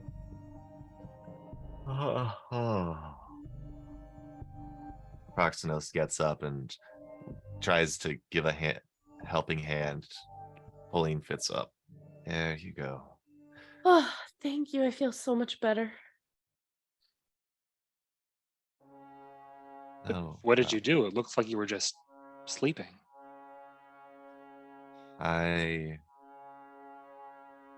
was seeing what was happening in the underworld. And you took me with you somehow? You were in between life and death. So we just made a quick pit stop, just checking it out, I'm still not in full control of it. I find myself going there even when I don't mean to. You do anything when you're there, or are you just watching? I just see the view. What's happening currently in the war with the underworld. Hasn't been going good. Phoenix's army is, well, it's waylaying.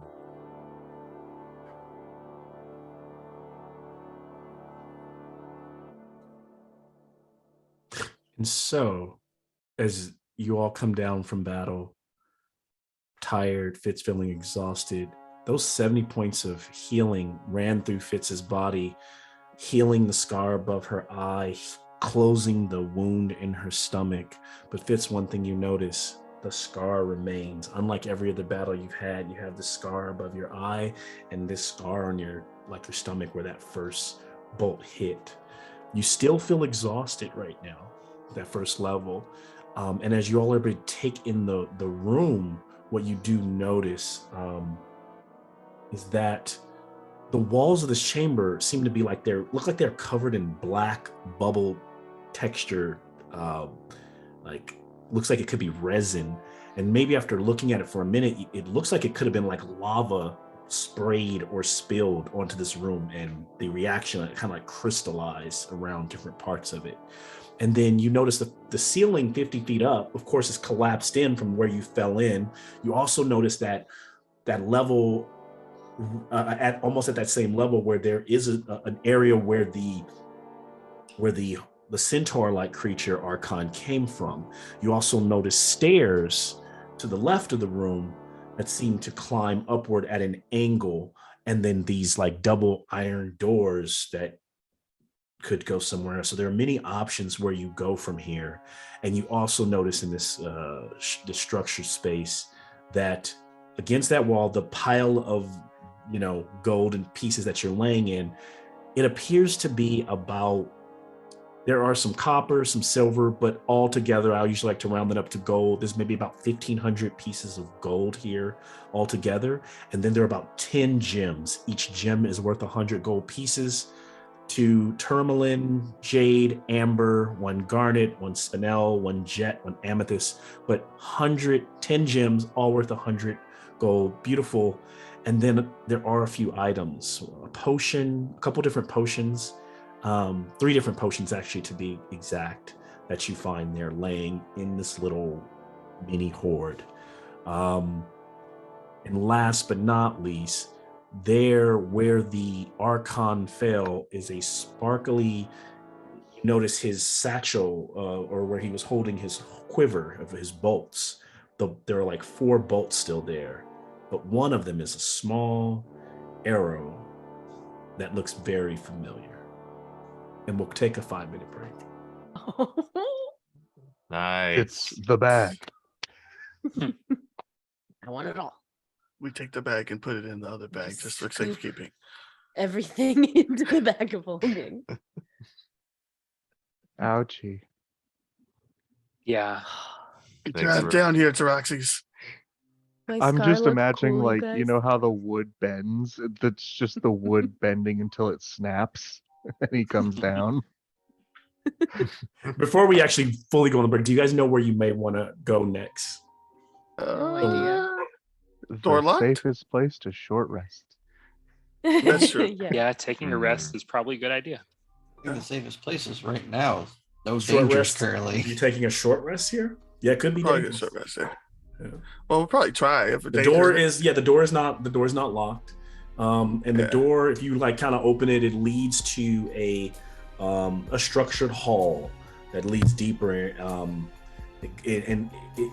doesn't lead to just another room. The hall goes down like another 50 feet and then it curves to the right. It looks like it's gonna take you somewhere that you don't know quite yet. Yeah. Okay. We'll take I some don't- time and scoop Yeah. all the treasure into the bag of holding. I don't think it hurts to try to rest because if we get attacked, Yes. I mean, it's just So as dangerous. if you as that. rest and you're not attacked, which direction do you think you might go? I Down like the hallway. I hall. don't know about you guys. There's hallway, stairs. I mean, of course, there's the ceiling. There's the hole. Actually, the hole in the ceiling is probably 60 feet up. And then there's the 50-foot platform that you haven't explored yet. That is wherever Centaur Man came from.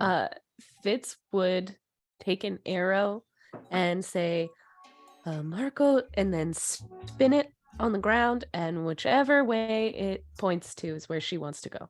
Ooh, interesting. I like that. Um, Then give Fitz. I always think of that as like a Religion, clock. which I'm Give me really a D. great at. Give me a D12 because I'm gonna go like noon, 1, 2, 3, 4. And Oh, cool. wherever it points. See, look at next that, to United. kind of bar. Mouse like your arrow beats nothing. Yes. Nobody's talking to you. We'll put some randomness into it. It's fine.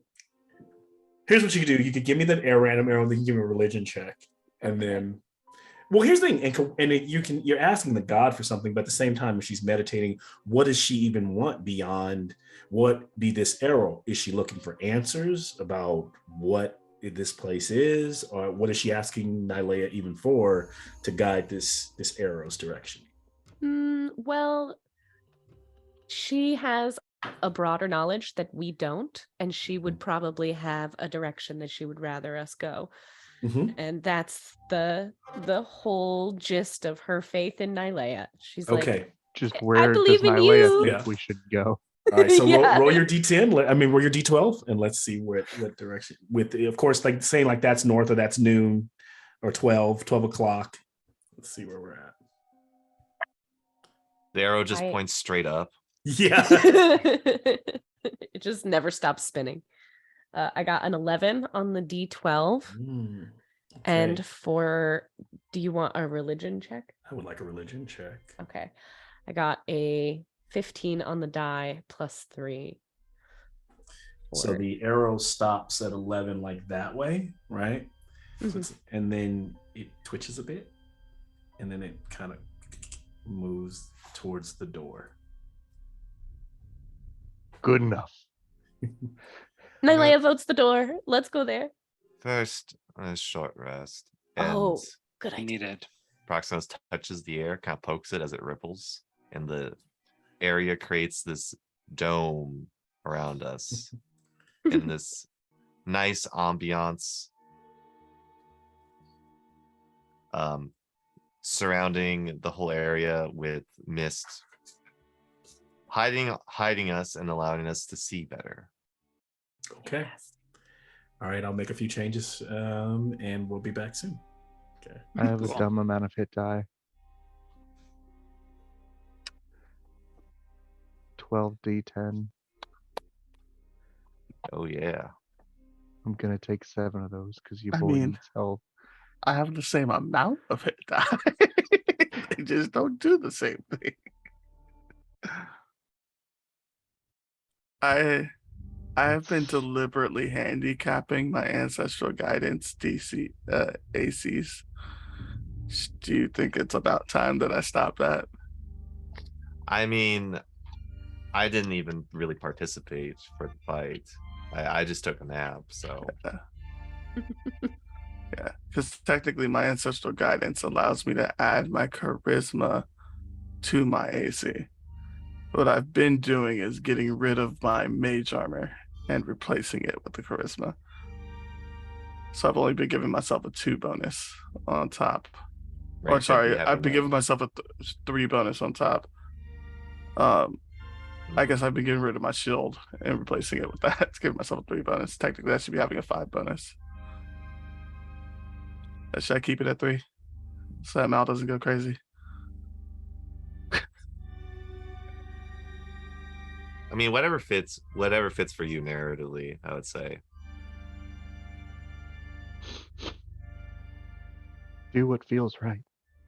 I mean, what feels right is having the dumbest AC of all time. But again, I don't want Mal to go crazy. And it's only once for a short rest. It's not like it's crazy broken.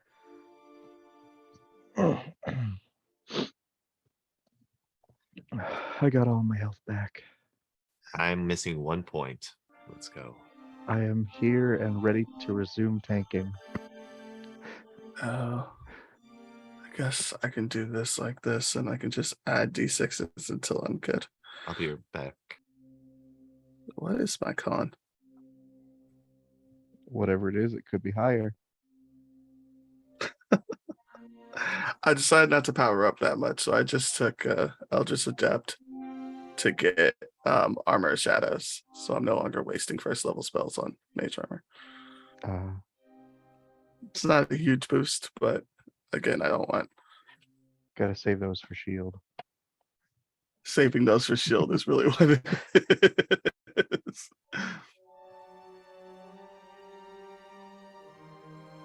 Okay, my con is +3. I'm not saying the reason my college football team is doing so good because I started going there, but they were trash last year and now they're 7-0. So A&M? TCU. Oh, TCU.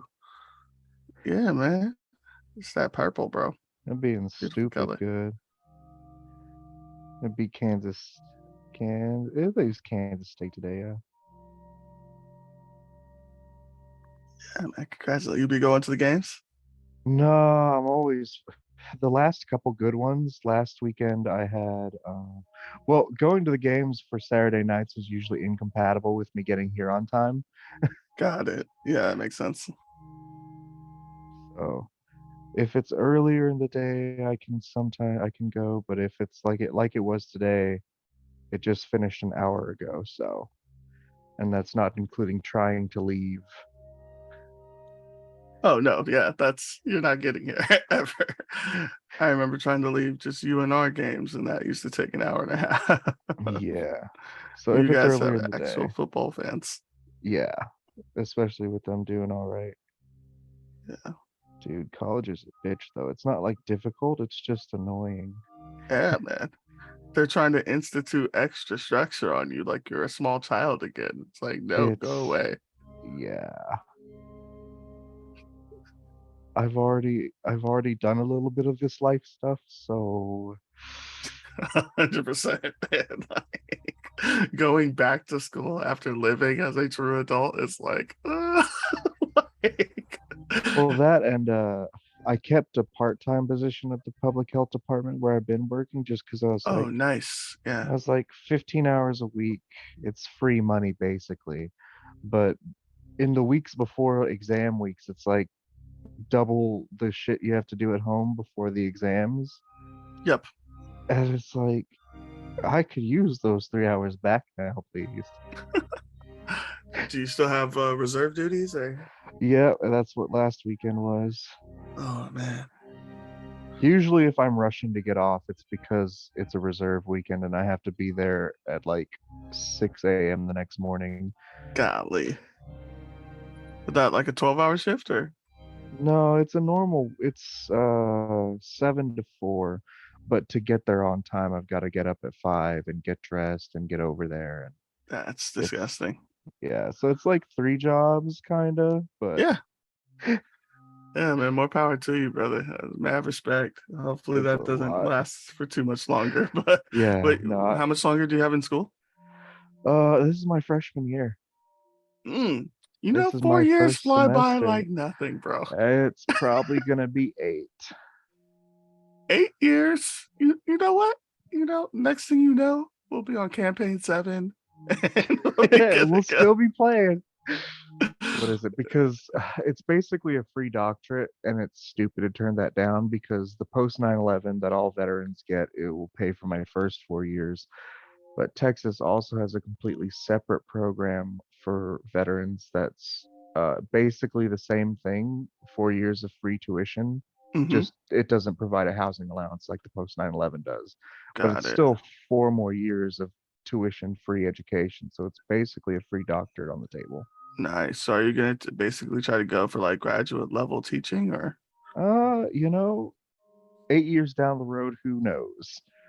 If Yeah, I had man. it my way, I'd take that doctorate and get locked up in a museum somewhere and call it a day. We'll see how many I mean, little Joshes are running around by then. That's not likely. is it a possibility instead of going for a doctorate for you to do 2 masters? I mean, I could do two bachelors, but I feel like specializing to make more money because right now I'm a history major, so like Right.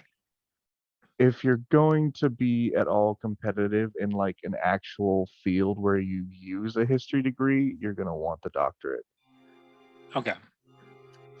That's But the path in there. It's you just keep on going. You don't try to add some other specialty. well, I could do that with whatever the minor turns out to be. It just Mhm. depends. The minor is either going to be like a specific part of the world to specialize in, or journalism or something. So I could turn it towards like a writing career or something. Because if you got a PhD in history, it's like you're required to write books on the subject matter. Yeah. Yeah, you don't even have to write articles. You must write monographs. Hmm. That's a So little who rough. knows? It's still first semester, so all that decision making is far down the road. I've got to make it to the first semester first. Mm. Thankfully, I only need one math class for this degree. I Conversely, mean, unfortunately, the one math class is the worst teacher. ooh, Is it statistics? Because that's like the hardest math class. No, I chose the easiest one I could find. It's literally called Topics in Mathematics. Nice. So it nice. does our first unit was the math behind voting and different voting systems and how that math works. So it wasn't too bad. Right now we're on finance, like finance money, which seems like it should be easier than it is, but uses a fuck ton of logarithms to do everything, which is stupid. And then I think probability is after that. But it's just the worst kind of teacher because like math is my worst subject, and the worst kind of math teacher is the one who does problems on the board and doesn't explain how it works. It's like, watch me do the problems. That's your education. If you can't keep up, that's really on you, isn't it? So I just need to suffer through that. But after that, it should be sunshine and rainbows. Wow. You got this. Golly, Kitty, are you okay? Did y'all hear that? I heard something. A cat definitely walked through the wrong neighborhood. I don't know what happened over there. I hope you're doing man. well out there. Oh man. Ooh, now I pissed off the dog. Oh no. I think it made its escape though. All right. Yay, now the little dog pissed off the big dog. The Bronze Bullies are trucking. And okay, so rolled nothing random, nothing bad happens during their short rest. So they get that short rest. So they can make those hit die rolls. What I will say is can have perception checks from everyone.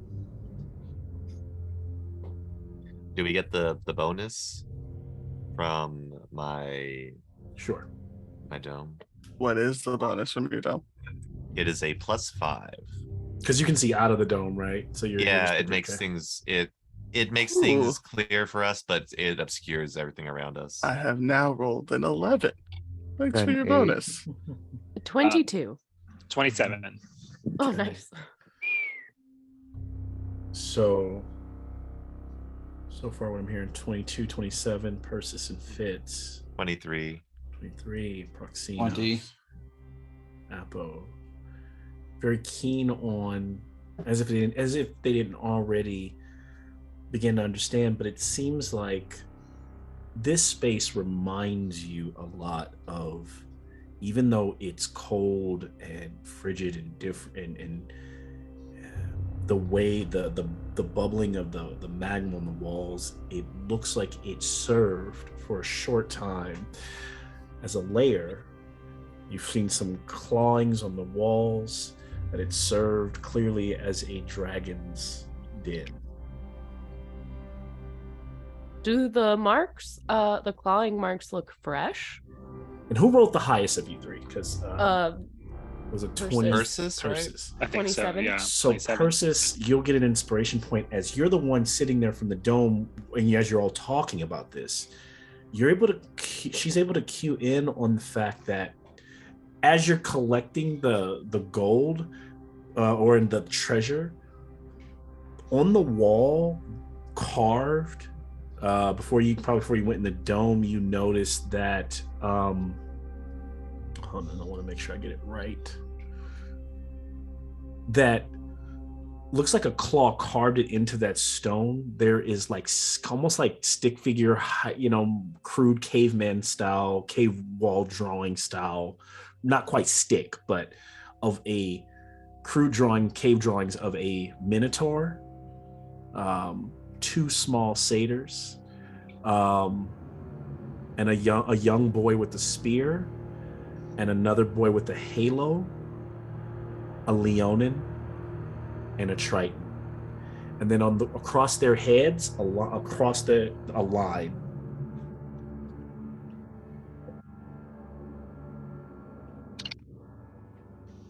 So Persis had found that and maybe could share it with everyone. Yeah, I would share that with everyone. Proximus would look no. at the claw marks that you're shown. What does the size of the claw mark, like the indentations, does it look like? How big do you think he could make out the dragon? I mean, the claw, depending on it, carved very, very lightly, but you were able to put it together. Some of the marks you see in the wall, like the climb marks and stuff, are very large. So it clearly could have been, you fought a red dragon before, so that claw could be, a foot itself. I don't like this. I do. We've taken his treasure twice. Now let's take his life.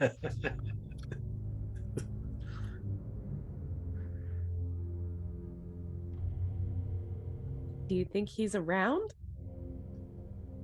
He was definitely seen in the area. But you don't make like little vacation hordes, right? Like you pick a place and that's your place, right? In Dragon World. I don't know. Are they intelligent? Would they not want to maybe have like a savings account? hideaways? Yeah. like Contingencies. We'll have to ask him where he hides the rest of the gold throughout Theros before we kill him.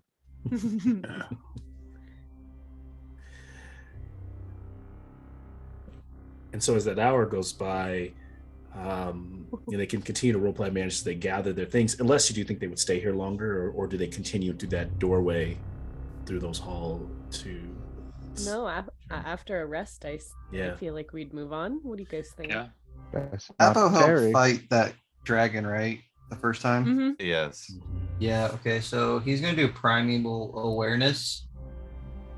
Spending one Sweet. spell slot for the next minute.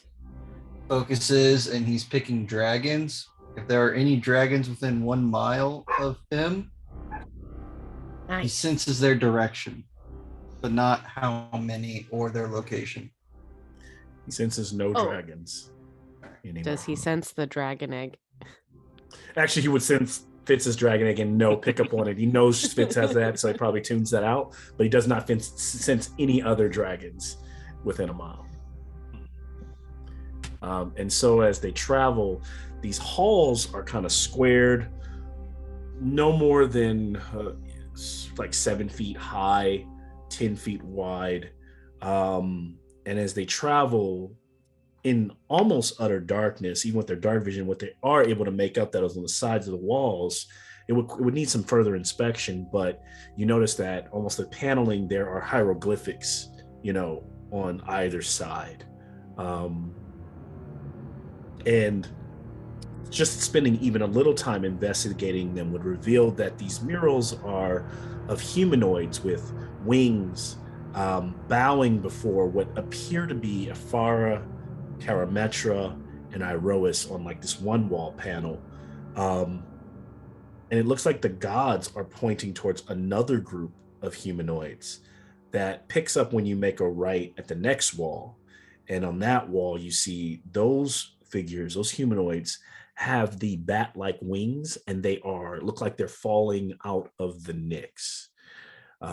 As you continue to travel, on the opposite wall, it depicts these bat-winged humanoids falling to Theros.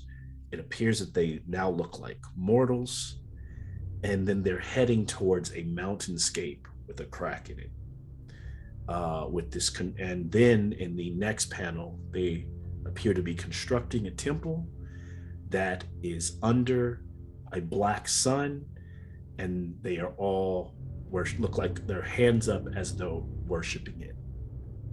There is some ancient like glyphs and an ancient language.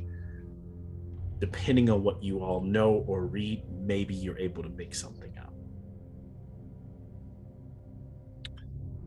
out. Ain't guessing it's Sylvan. No. Let me see. Probably not primordial either. No.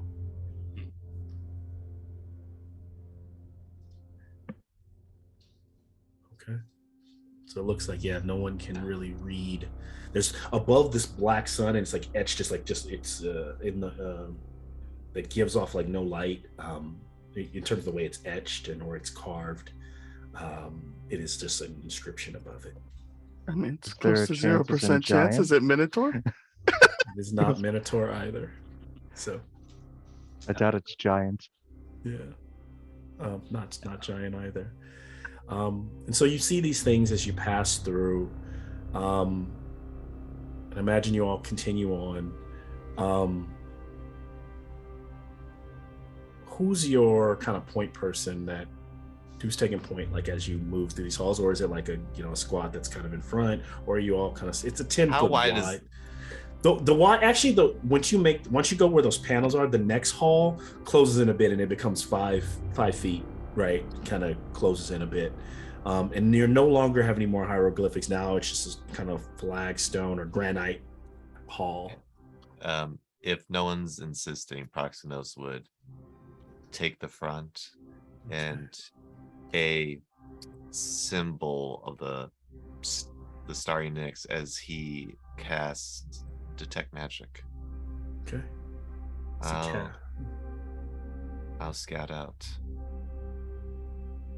And as he does this, walking there in this tight hall, he's not sensing any magic. Can I have a survival check from him? Yes.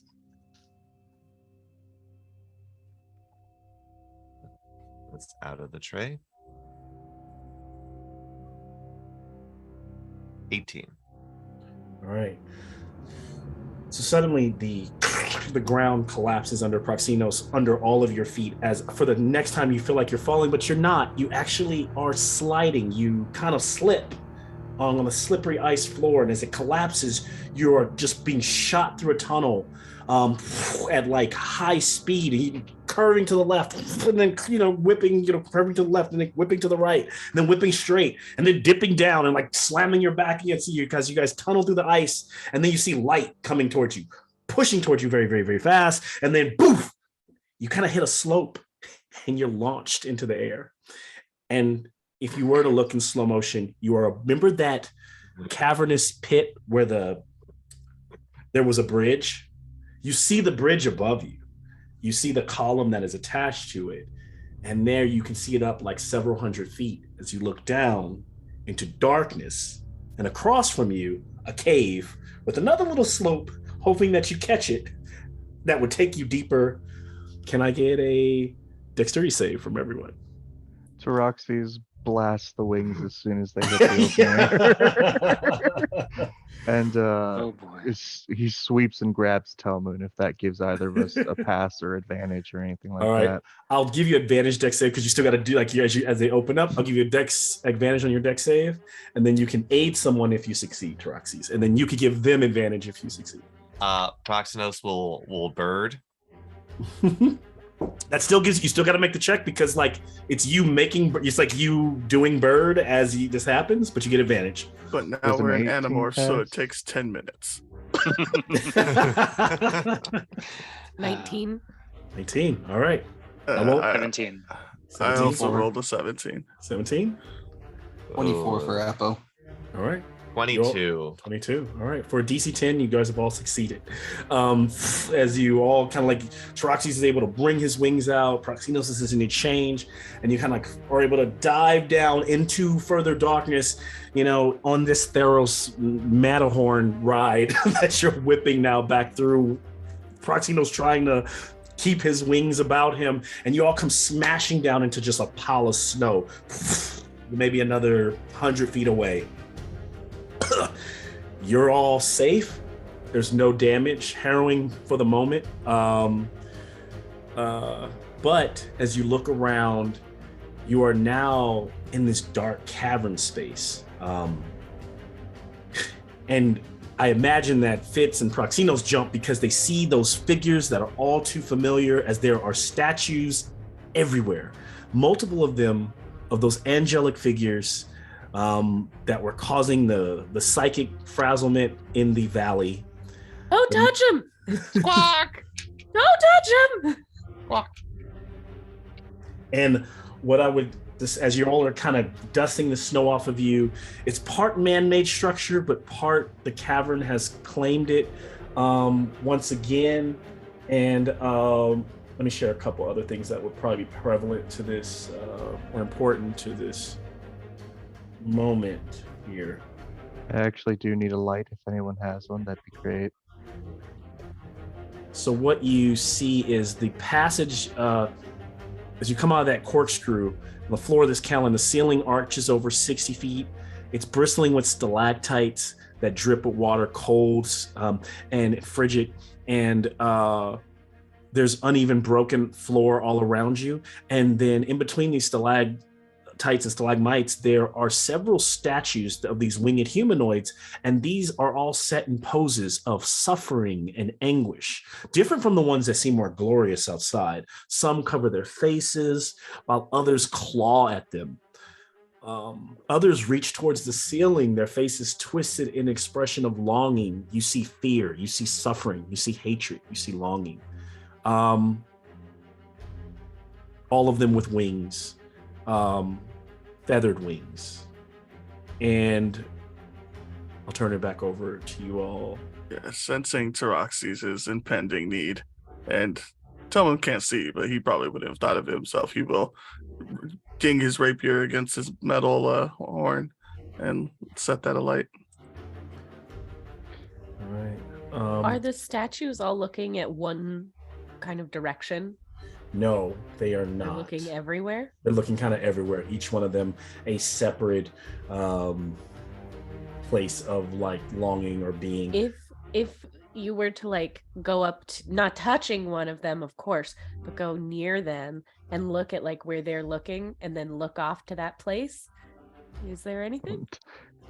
There's like statue by nothing statue? there. Yeah, going statue by statue. There's nothing there. Question: how long was the slip and slide? It all happened in, let's say, 30, 40 seconds, less than a minute. I should still like have a bit of detect magic up. Okay, yes. So you with your detect magic, you get every single statue you feel magic. You feel a magical presence, for sure. Any particular school, or is it just general magic? That's a good question. Let me see if it would help here. I'm always terrible at this part. I would think it would be there is transmutation magic here. Okay.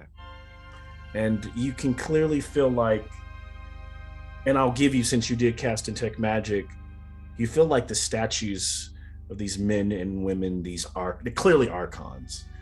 You might even assume that they were petrified at some point, which may not have been the case for the statues outside. May or may not have been the case. Bird will unbird, and the coming back to human proxenosis form. I sense that these were not statues, but people, archons. To be exact, there are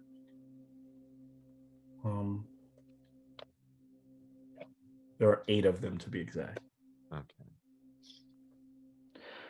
We really ought to hit them before they hit us. Yeah, we should kill them before they hurt Fitz. No, yesterday, outside at the entrance, just when I shot one with an arrow, it did hit me really hard.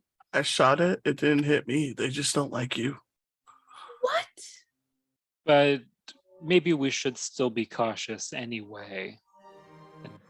Like Try they to hit figure out what's really going on. hard. You mean cautious like we did with the worm?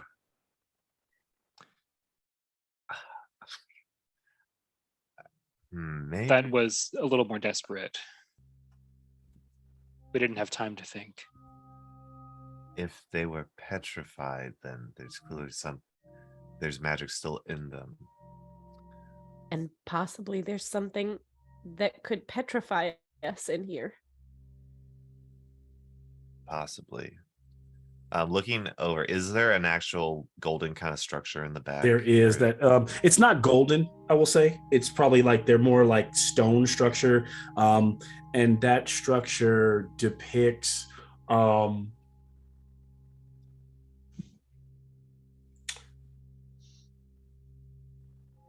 it depicts that like black sun above a doorway.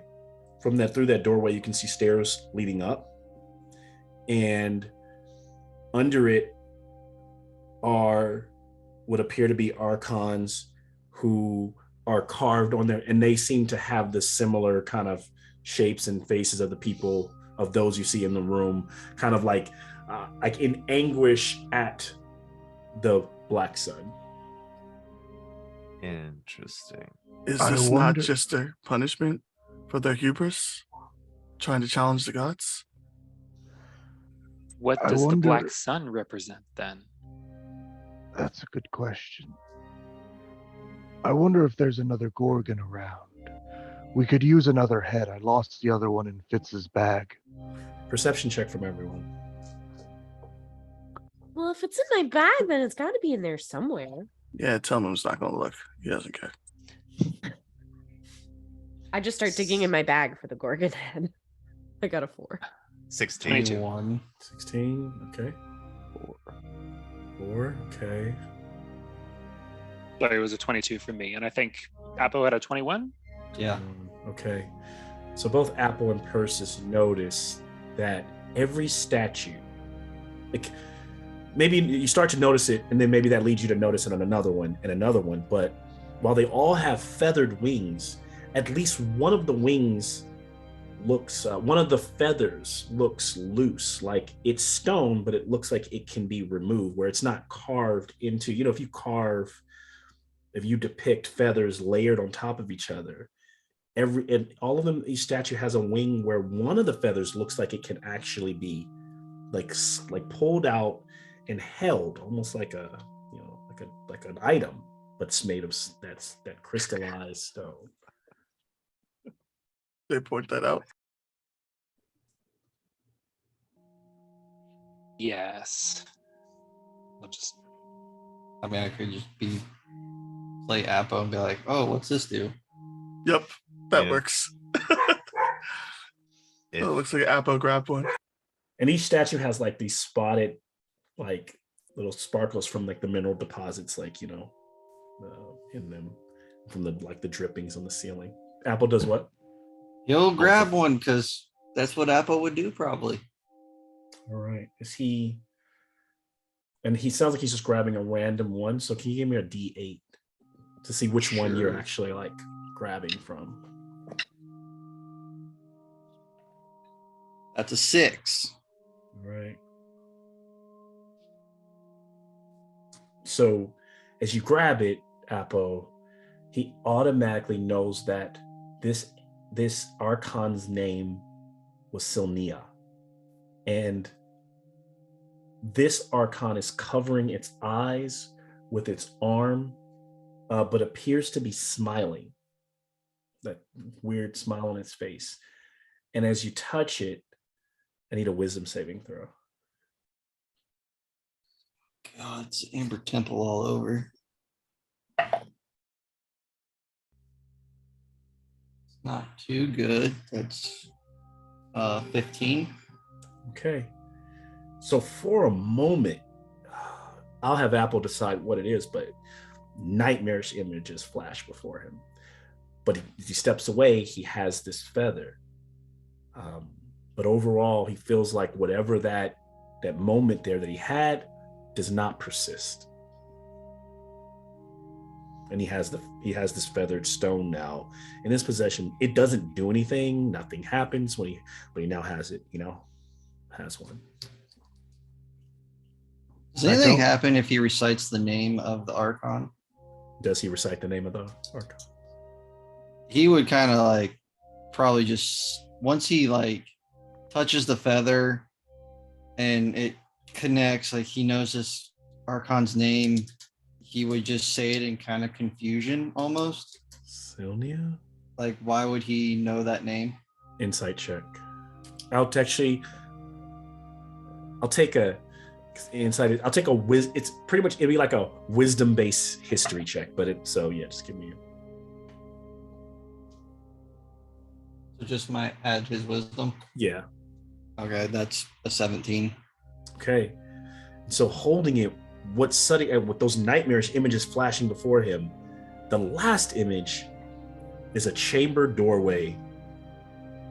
Doors are these two doors, and or actually no, it's not even. It just looks like it could be a door.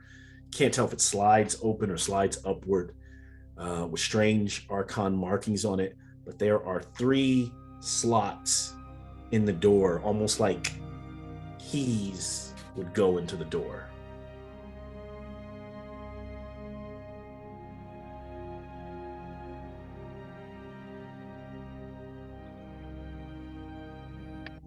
And that's it.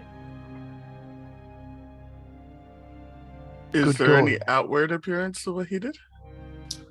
Any other outward appearance you said? What? Yeah, like do we You just notice you'd that have probably saw him like shudder for a second, but other than that, you wouldn't have saw the nightmares or any of that. You'd have just say you'd have heard him say Sylnia, so you could probably react off of that. He'd actually said the name. someone's currently walking towards another one like he wants a feather? Good thinking, Toman and Apple. I don't know how much Archon feathers go for in Miletus, but we can find out.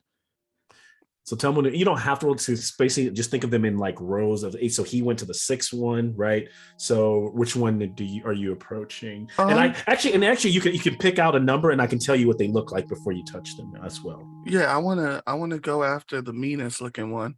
Interesting. Telman wants to take his feather or her feather. Okay. We don't. Yep. So I think the meanest looking one is this Archon is reaching towards the ceiling, and its face is masked in hatred, just like anger. So do you go for it? Yep, I walk up, I'm like, shit, disrespected Perforos, and I snatch his feather. Give me that wisdom saving throw. Yay. You know what? Let's choose a dice that doesn't like my blood. Oh, it's a 9. Okay. So you do grab the feather, you snatch away, and you take 12 points of psychic damage as you just kind of feel that hatred rush into your mind, and you hear the name Anaya. And Anaya kind of looks, she kind of reaching towards the ceiling, her wings outreached out towards you where you could easily grab one of them. You now have that feather. But yeah, you just took that damage for a second, but you're able to like calm yourself. Seem to be fine. Telman just glares. He's just glaring at the stupid statue. And you get the feeling that what you see is like Anaya's like that anger face doesn't change, but unlike outside when those eyes were like violet and vibrant, her eyes look like human eyes stuck inside of a stone, and they look down at you. Still the face in anger, but the eyes looking at you, Telmoon, like almost eyes that look like, I wish I could be free of this. Maybe you'll make better decisions in your next life. Telman walks away, rubbing his head. Apple, have you shared any of your visions with anyone, or you're just to yourself? So now the two of you are holding stones. I imagine Fitz is like, what are y'all doing? Touching all these statues. I literally told you they're going to hurt you. I got so hurt outside. And I think what you're all starting to feel, those of you, whereas the psychic energy was raw out there, almost like kinetic storm. Here, it's mixtures of emotions that you're getting hit with, right? Is there a happy statue? Is there one that's happy? What is the psychic pain going to be like from the happy one? Yeah, what I love is that nobody's asking anybody why they're acting. Yeah. Everybody's just like, I want one too. Gotta catch them all. Seems to be the theme. Are the rest of you all right? None of them seem to really be happy though. Then I'm not Remember interested in any of because them. remember. Yeah, the most. Did you say there was like a doorway that looked like there was a key No. There's just a doorway. I didn't see that. And then there's stairs leading out of this room, out of this cavern. But the only person that saw the key thing was Appo. So if Apple's not sharing, unfortunately, then yeah, there's no. I'm just wandering around trying not to touch anything. Okay. Would Appo notice Telmoon picking a flower? I think so. Yeah. I think everybody sees what's happening here. He just walks over holding his. Did you get a name as well? Yeah, I think Anaya's kind of pissed off. Well, look at her face. Can't tell, but I did not get that name. I got a different one. was yours mad? No, or sad. Oh, But and he's looking around at the group. The group's just meandering around. He'll be dumb and brave at the same time and go and try and pick another feather if he can. Another one. what's the second toughest statue? Are you just randomly just going up to one of them and randomly grabbing one? Yeah. D4. I mean D8. D6? D6. Sorry. Okay. Oh no. Okay. So as you grab this one, this archon appears to be reaching out as if offering something, almost like directly towards you. And as you make contact, you hear the name Batral. And can I have a charisma save? Troll? Batral. Baatral. Betrayal. Yeah, but it could be Batrel or Batral. Yeah. Cool. And you said charisma save? Yes. That's a 17. Okay. Uh-oh.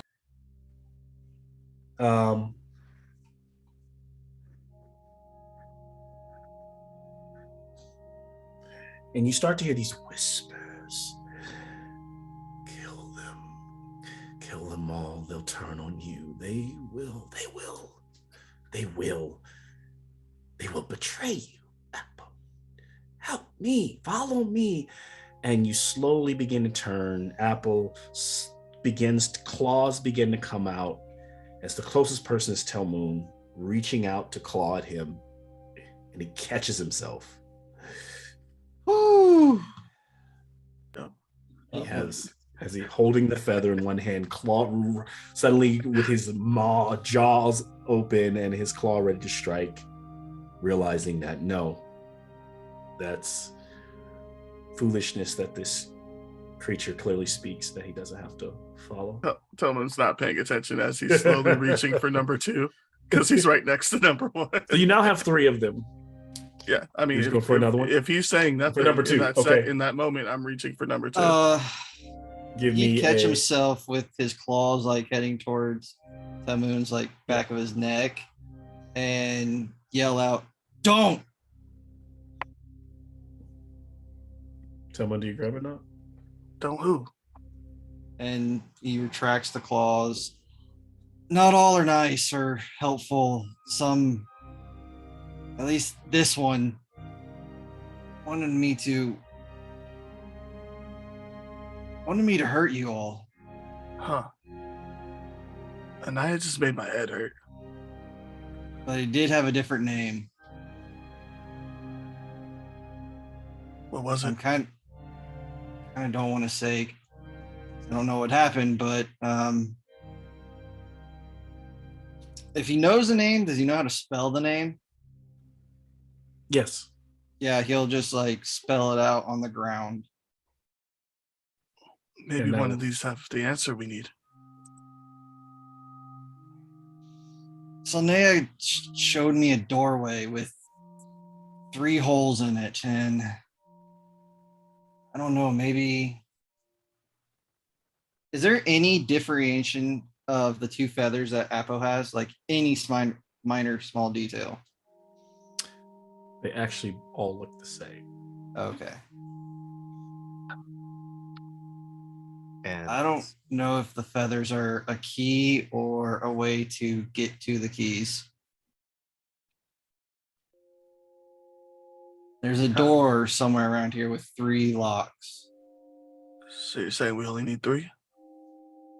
I don't even know if the feathers are the keys. you say this out loud to everyone. Oh yeah, me and Tell Moon are having a conversation. This Not is a saving quiet throw? between the two. Wow, not one. Go back to the dice that like your blood. What are the rest of you thinking? Those of you that are quiet, Taroxys, Persis, Proxinos, Fitz. A door? There's a door somewhere? I will start. The only door that you do see in this cavern is the one with the, the carvings or the relief on it of the sun and those that are being being maybe judged. But it is a doorway, kind of like that one with another staircase leading up. Like an archway? Yeah, it's like an archway. It's like, this isn't quite exact. This is to give you more of a feel. It's not exactly what it looks like, but this is more like a cavern, like you see behind me with all these stones carved in them, and then that archway and that doorway that leads clearly upward. Because what you have a feeling is, if you're trying to orient yourself from what you just went through from the slide, you all clearly went down. If you're on the other side of the bridge, you went down into the ground where the worm made the wormholes. That led you to a chamber, which clearly was, maybe we're thinking, Thrax's lair. That maybe makeshift for one of them. And then you walk some halls, which led you across the bridge because you just jumped it. You're now on the other side, but you're still below so now you're in a structure below or inside that temple that you were headed to. So you're clearly in that structure now, and they're only way up. Only place seems to be up right now. Yeah. Before I cross the threshold, I'm gonna toss like a rock through it and see if anything happens to the rock. There's a staircase leading up and curving, so it just it hits the stairs and kind of clankers. You hear, and you don't hear anything.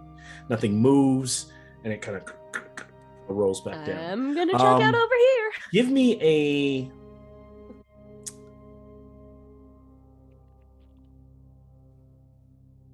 Give me a sleight of hand check.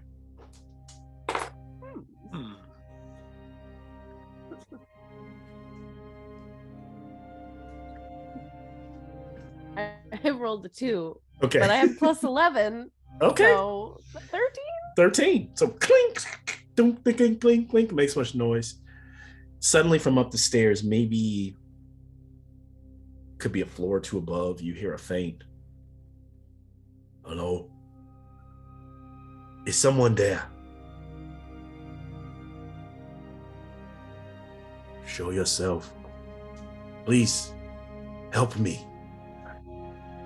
Free me. And it kind of echoes. Free me. Me.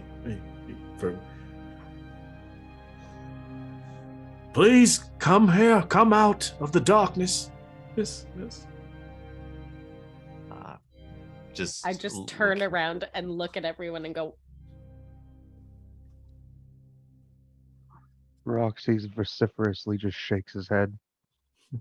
in the yes position or the no position? The very no. I mean, we can free him if he wants freedom. If he's down here, he might not deserve freedom. I mean, I meant more like sending him to your father. Oh, that kind of freedom. That's an option as well. We made it all the way down here. We might as well talk to him.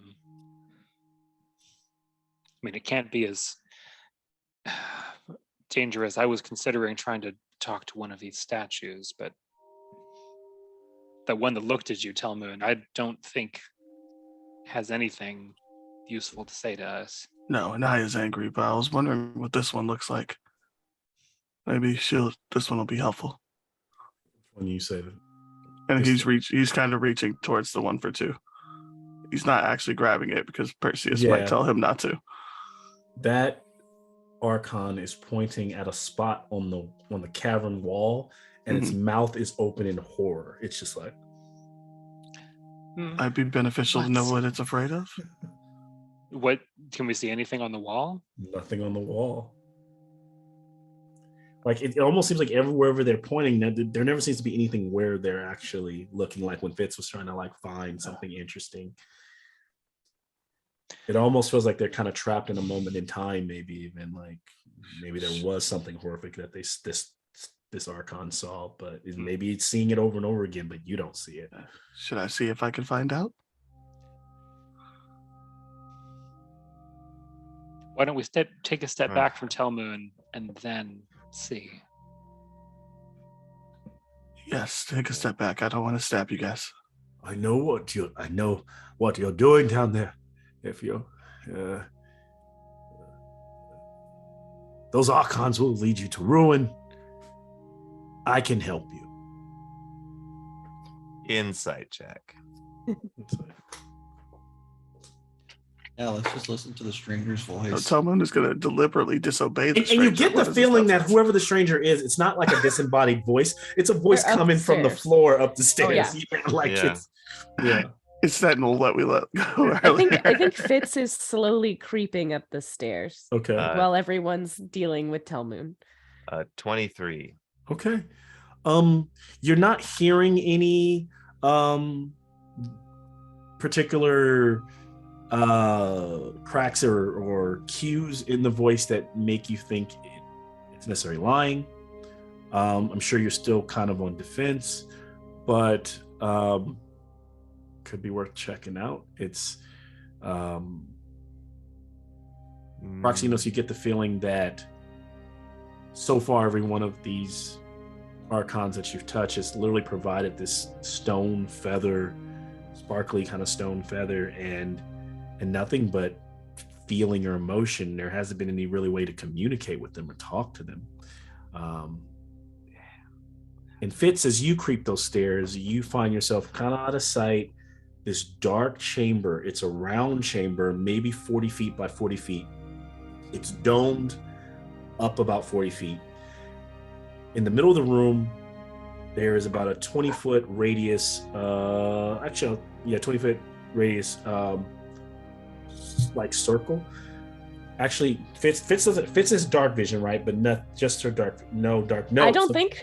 So Fitz, yes. So you don't see it. You just know there's a room there. It's dark, and in the darkness, you see two humanoid eyes, not large, like this, like almost open, and they like two stars, like from the Knicks, just peering at you in the darkness. Oh, I can see you, little one.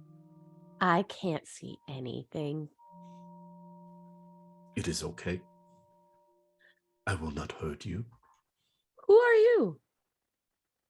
I am Adan. And I have been here for too long. I know that if you are mortals, you seek something in this temple. I am willing to help you find it. What's in Simply the temple? freeing me from my jailer, the eight-legged Archon.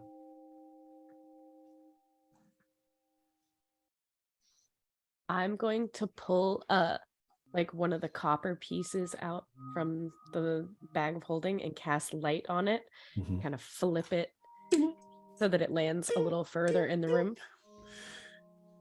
And it lights, and what you're able to make out in that dim light is there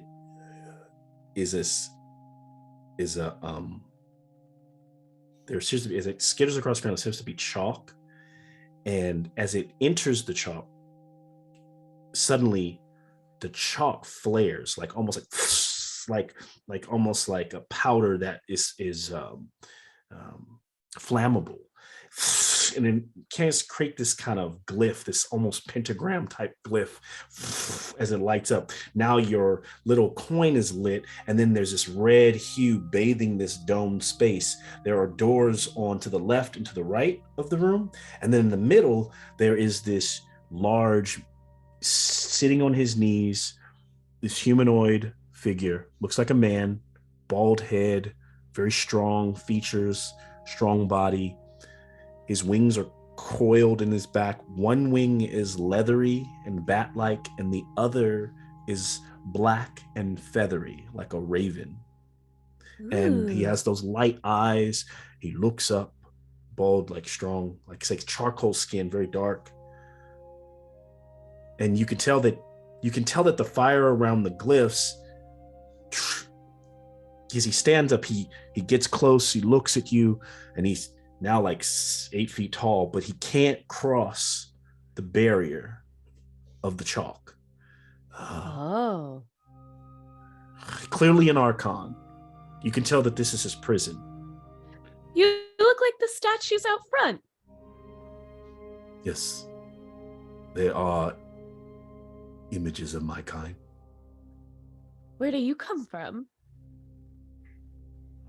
That is a long story, little one. We all come... Looks like you're not going anywhere anytime soon. I mean, gosh. I come from those before the mortal time. I am a being from the Nyx itself. We were created before the gods. I do not know everything. So I cannot tell you the genesis of my being no more than I can imagine you can tell me that. But I can tell you everything about this place and everything about what you're searching for. How did you get here? Mm. Who put you here? Have you met the giant centaur? And I point to the scar on my eye and the bolt scar in my belly. Yeah, we were acquainted. Let's say he is my jailer. My curse is to be here, to be used as a power source, to be drained of my life force, which will take hundreds of years, but eventually I will be added to those down there, pointing towards where you're coming from. You're gonna turn to stone? Eventually. Not this year or next or even the year after that, but eventually. Is that what happened to them? Yes. I didn't see any chalk on the ground out there. They do not need it any longer. They have been petrified. But they are very alive. And they are in torment forever and evermore for defying their Archon masters. What, theoretically, if we were to, like, I want revenge on that centaur, look at what he did. If we were to kill him, what would happen to you? Nothing. No more than if you killed one of your own, you would not fade from existence. But no, I am not bound. My curse is already set. I need you simply to move the chalk so that I maybe step out. What would happen to this place if you left? Would like the whole thing collapse and we all die or something awful like that? No, I will not be this place's demise. So no, freeing me is no different from freeing if you freed a prisoner from a jail, the jail would not collapse. That said, this place is doomed. I can help you, but I cannot give you everything, as, let's face it, you will leave me here to rot. And I do not want to stay here. Now, what are the rest of you doing? You can now clearly hear the echoes back and forth that Fitz is having a conversation upstairs. So I'm sure I've been distracted with Talmud trying like with the statues and the feathers. Yeah. Looking over at now the building is glowing with the red hue now. Not the building, no, just the room that Fitz is in. So Yeah, okay. Fitz could not see into that room, but the minute she threw the coin and it crossed over the threshold of the glyph, like she could not see in the dark, but there was chalk on the ground in a shape, in a very pattern formation. That lit kind of like a dynamite working, like a wick working its way towards, and it just bathed that room that she's looking into in a reddish hue, which allows her to see the man that is inside the circle.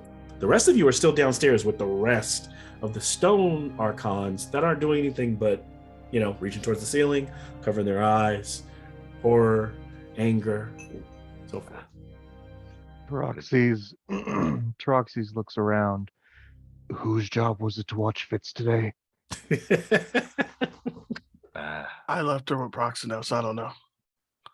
That's you see like indecision from Persis, like be careful in this room, and she heads up the stairs. Okay, Yeah. as Persis enters, you see the same thing, everything I've described. Another friend. Oh, hi, Persis. Hello. This is Adon. He's a prisoner here from that centaur guy. And he really wants us to let him out. We were just chatting. Mhm. And excuse me for saying this very much in front of you, but do you believe him? I mean, he's been really nice. I know you mortals don't hate us archons, but not all of us are tyrannical. Some of us have seen the error of our ways. I like to think I am one of those, but I am also paying for, I have done my share of things that I am not proud of, but that is not why I'm here. It is because I decided that mortals like you should not be under our rule. I turned against those who want to return to the ways of the old. Those down there are will everlastingly feel what it is to go against the Archon order. And so he kind of tells you what he just told Fitz, is that he's slowly becoming that. And that was the last great conflict, when the gods came and opposed the Archons. You know your history. Only vaguely. What is the black sun that we've seen depicted here? It doesn't seem like any representative of the gods. That is because it is not. And I am willing to share with you all I know. I just ask that you free me. You clearly, for you to be standing here, must have dealt with my jailer. Maybe. We met him, and we can see we have a common enemy. Speaking of perhaps common enemies, Thraxes. Do you know of this person? His father spoke of this Thraxes, this dragon. I have not heard him in many nights. Many nights. I have never met this Thraxes, but I have heard his wail. I have heard his roar. He is angry. I do not think this weather suited his kind. Seems he may have moved on, but it could also be that he has found secrets here, as others come to do. Those who find secrets that they could use to their own benefit, and maybe he is now carrying out those plans. Of course, I could tell you, not that I know much more about this, but I am willing to more. Is like, I must only be able to share what I can, as I do not want to be left here now to rot, to become what those are below. I can help you. Answer me one more thing, and I'll be satisfied. Apart from helping us, what would you do if we freed you?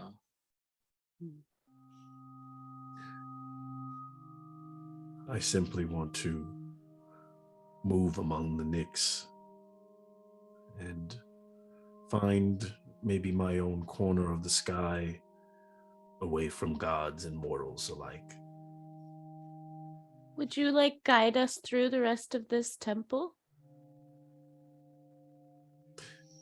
I will take you where you need to go. Yes. Well, turn to Fitz. Like, I'm satisfied, but I don't think we should do anything without telling the others first. She halts with like her finger this close to the chalk. He seems to like look in anticipation. I'm sorry. It's You're right. You're right. maybe if we show them some courtesy, then they'll stop pushing buttons without asking first. Are they still taking all those feathers down there? Probably. Oh God. Are they gonna get hurt from like taking feathers from those Yes. statues? Mr. Adon, sir. Yes, They're gonna get hurt. they will. I told them not to touch anything. I don't know why they don't listen. It's probably Okay. at Do this they have time. feathers now? When I was down there before I came up to say hi to you, yes, they had a handful of them, yes. The feathers will be helpful. Oh. Does that mean we should like harvest more of them, or we should like stop while we're ahead kind of thing? Why don't you go and talk to your friends and see if you are going to let me out? Why don't you give me something to go off of, man? They're gonna really want to trust you more if I have some like, hey, this cool guy, he said this awesome helpful thing, and then he's gonna help us more. He totally pinky promised. They'll probably want to know your opinion of Perforos also. Oh yeah. Yeah. And possibly Heliod. Ugh, that guy. Yeah. I have no thoughts of any of the gods. Honestly, that's the safest place to be. Hey, Fitz. Ursus. Oh, Is everything hi. okay? You hear kind of like he hasn't gone up to the room. He's just kind of yelling out, Talmoon's totally going to pull out another feather. Talmoon has fully pulled out feather number 2, but it's okay. gosh. He's going for another one as we We're speak. making friends up here. Do you want to come meet our friend? We should have a group discussion. Or Mr. Aidon, we will be right back. So feather number 4, till Moon, you would give me. Okay, feather number 4 works too. Oh, that's mine. Or was it with the? No, sorry. Was it? I was at 2, but Oh, I mean, it was we can do 2. whichever. I'm sorry. No, We it can do was 2. whichever. It was 2. No, that was 2. And that Total was, 4 feathers we've plucked. that was Harajin, and there's the name. And can I have a wisdom save? Our version. Origin, yes. Yeah, and that's an 18 total. Okay. And so you hear from that was the one looking at the wall, this horrific scream. No one else hears it. This blood curdling scream in your mind. Everyone can see that Telmoon is clearly jarred by it. And Telmoon, for a moment, you almost start to like twitch and lose it. Madness almost takes over you, and you're able to calm yourself. And in that moment, you see all of the Skola Vale burning, and like everyone in a revel literally kind of going up in flames and slowly dying while they're dancing and while they're singing and during the orgy. And they don't stop. They kind of have faces of anguish, but they continue on until they are skeletons and until they are dust. And then you are able to collect yourself. So I can't catch any glimpses of her fear. She's just imparting her fear to me. To you. And you saw your fear. Stupid statues.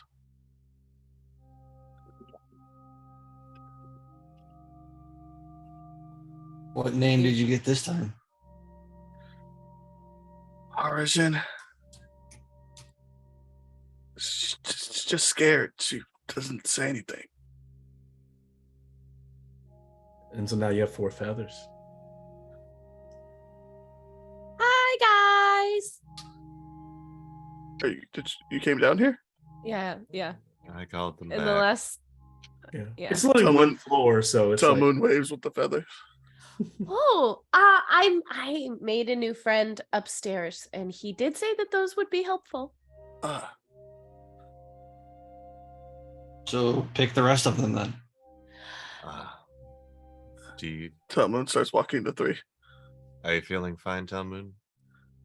Yeah, I mean, it was scary for a second. She tried to make me fear, but I'm a bully.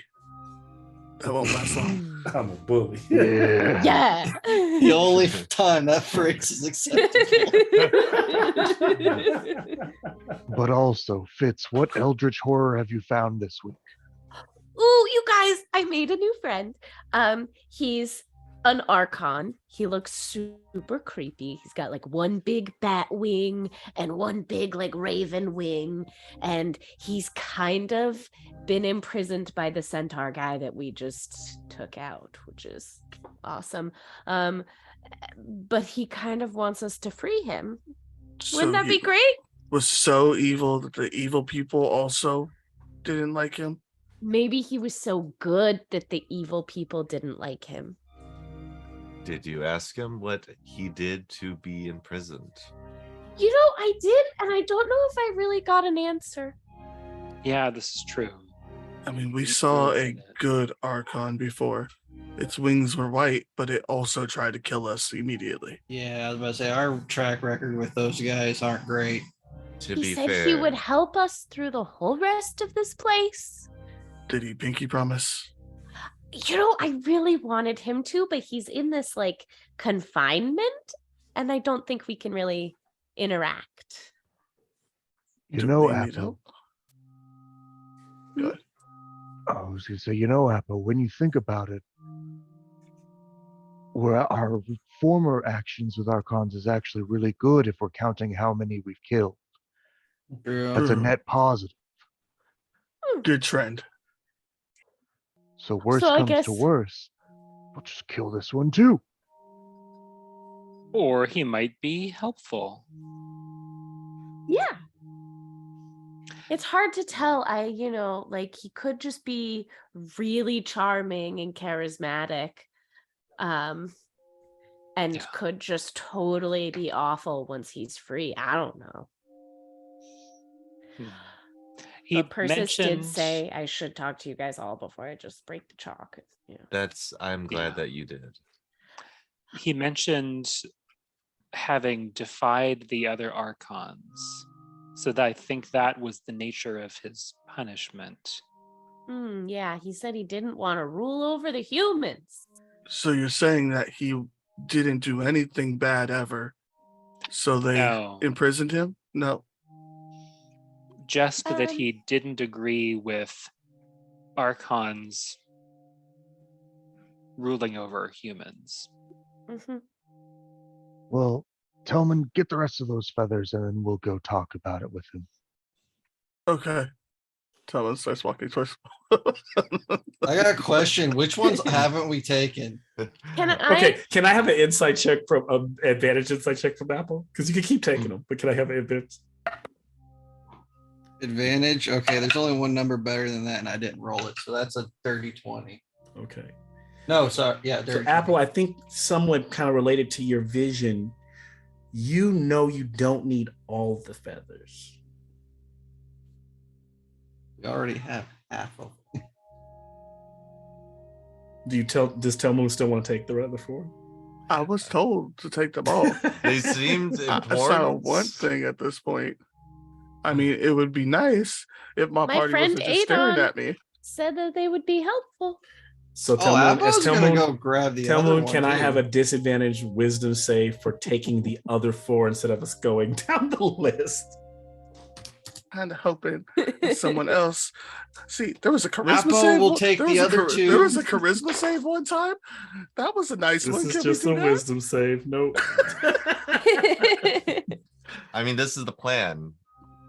Just let Telmoon pick the feathers. We'll see how he acts. And then Holy we'll hell. heal him Apo said up. he wanted to take some too. Nihilus I mean- 2.0. I'm gonna fail still, but I rolled a 16 and a 15, which is a mod 14.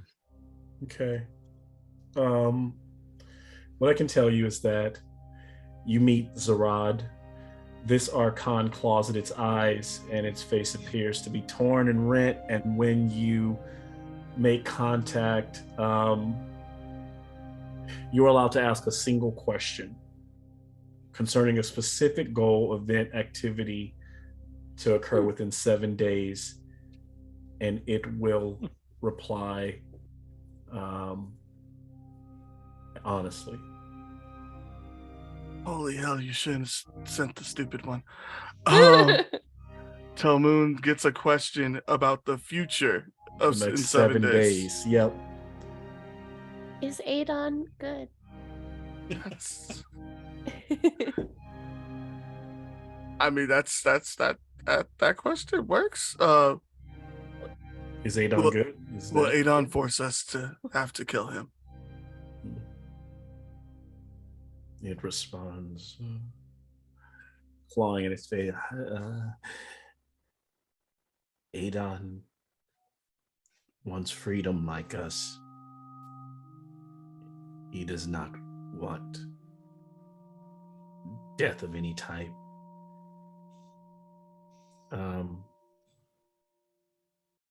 Adon will not hurt you. You meet the other angel that kneels, or Archon that kneels on the floor, bearing its facing its arms, named Tamiel. It has a soft voice, and it says in common, "What would you know? Ask, and I shall answer." Give me an intelligence save. Extra saves after my save? What did you get on your wisdom save? A 14? Okay, We're so going- give me a Oh, straight no. intelligence save. Holy hell. Did I just lose that? Holy heck. 17. Okay. You can ask 2 questions. These questions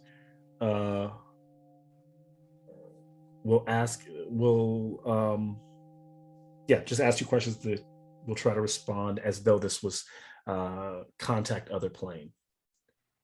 Oh, shit. Contact other plane. Holy heck. So it will answer as though you're casting contact other plane. So yeah, I'm It's reading it real right now. good that you made the save. Yeah. Oh no. Yes, it's going to answer yes, no, maybe, never, irrelevant, or unclear. Be pretty interesting to see Telmoon like with a madness counter. Yes. He already has one of those voluntarily. Do we care more about what's happening in the Knicks or what's happening in hell? Whatever. What does Telmoon care about? Telmoon cares Yeah. about how Perforos is doing and what we can do to help him. Actually, how can we hurt Elliot the most? Is the is that I was like, the that's not a yes or question? no question. Yeah, it's not a yes. You gotta say yes or Damn no. it. Yes, no, maybe, never, irrelevant, or unclear. Holy hell. So you don't. So it doesn't. I mean, it's probably gonna. If you ask that question, it's probably gonna say it's unclear, yeah. Yes or no?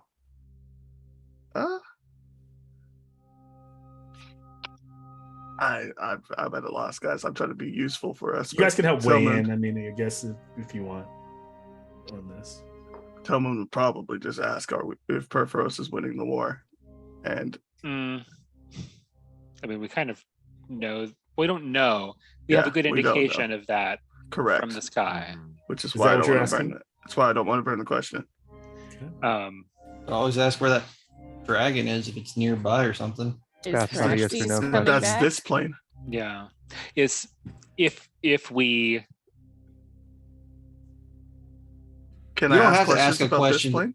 Yeah, you don't have to ask a question about another plane. Uh, It's just you ask a question. It has to be in the form of yes or no. Yeah. Maybe. well, yeah. Okay. Yeah. Well, Any We're question in the contacting a world. plane to It's- answer that question. yeah. About, Will Does- Will Theraxes be back then? will Thraxes be back? hmm The answer is no. oh okay. Not good. Idea. Don't have to ask this for the other one, but if we let Adon free, will he hide anything about this place from us? Hmm. Tell Moon, are you asking that?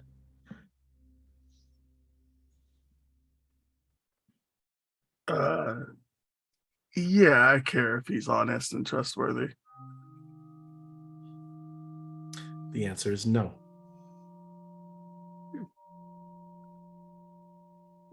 Wow. Does this statue tell the truth? Right. Unclear. Based on the rules, it's telling the truth. Oh man, one of We you forgot tells the to truth ask. and one of you lies. Which one was it?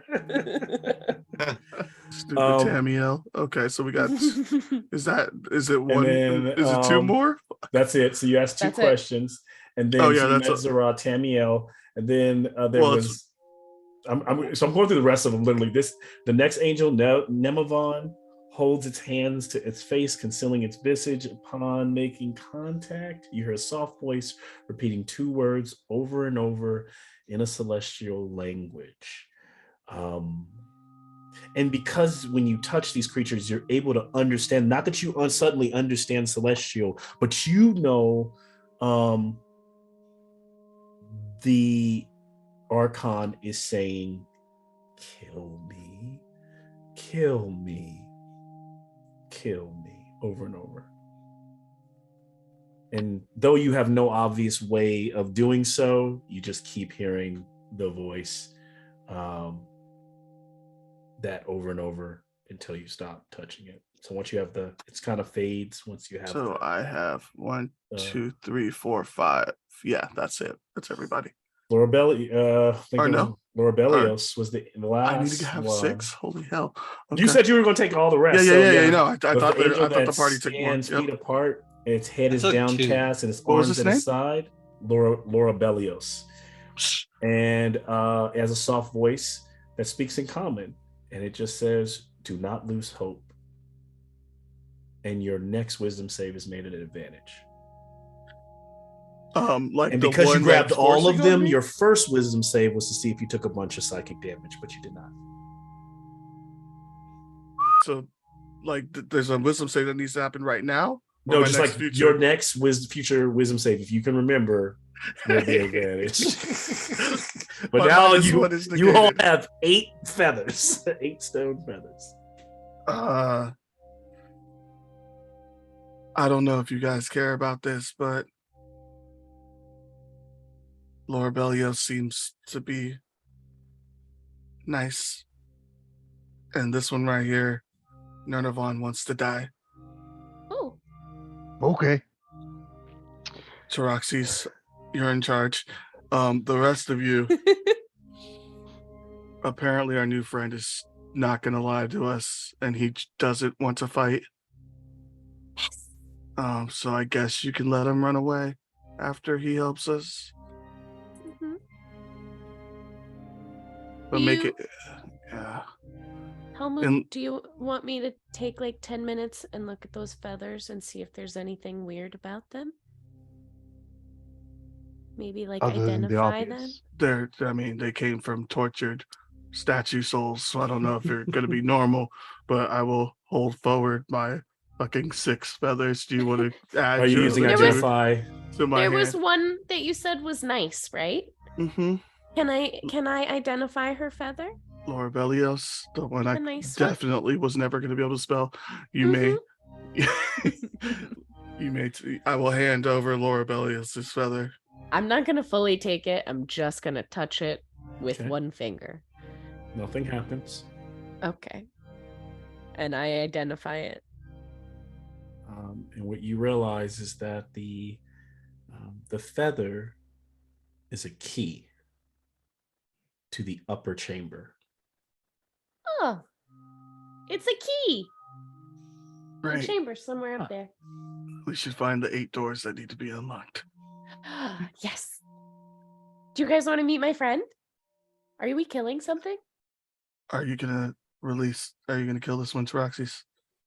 I mean, if that's what it wants, You I pan don't know. over and his hammer's just like up at the ready. just waiting. Yeah. It's like nobody said for sure, but he's They ready. didn't say that one didn't lie to me, but it did ask to be killed. Fitz, go ask your friend upstairs if it's okay to gank his friends downstairs.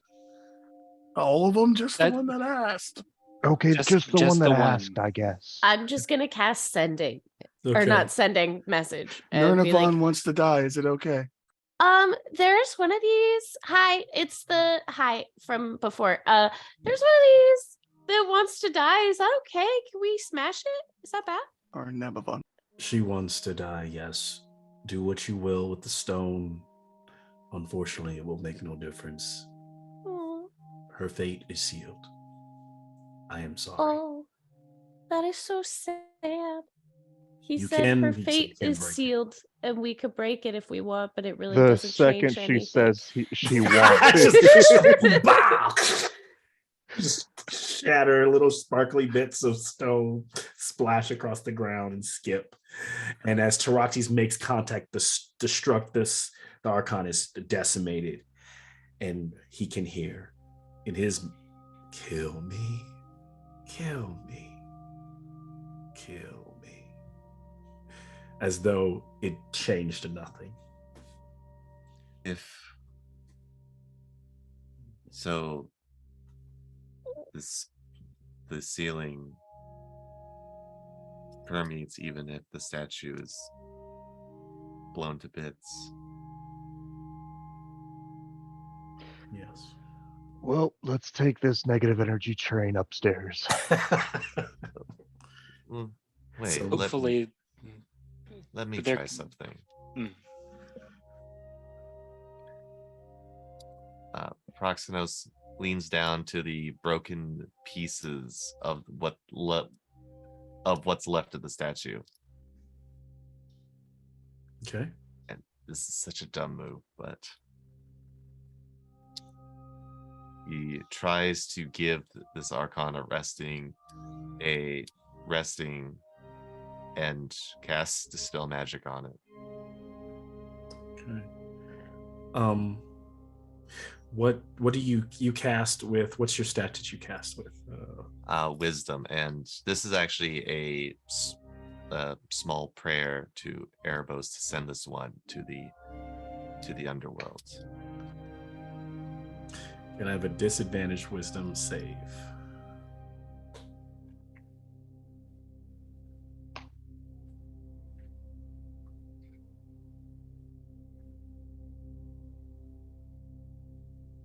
$18.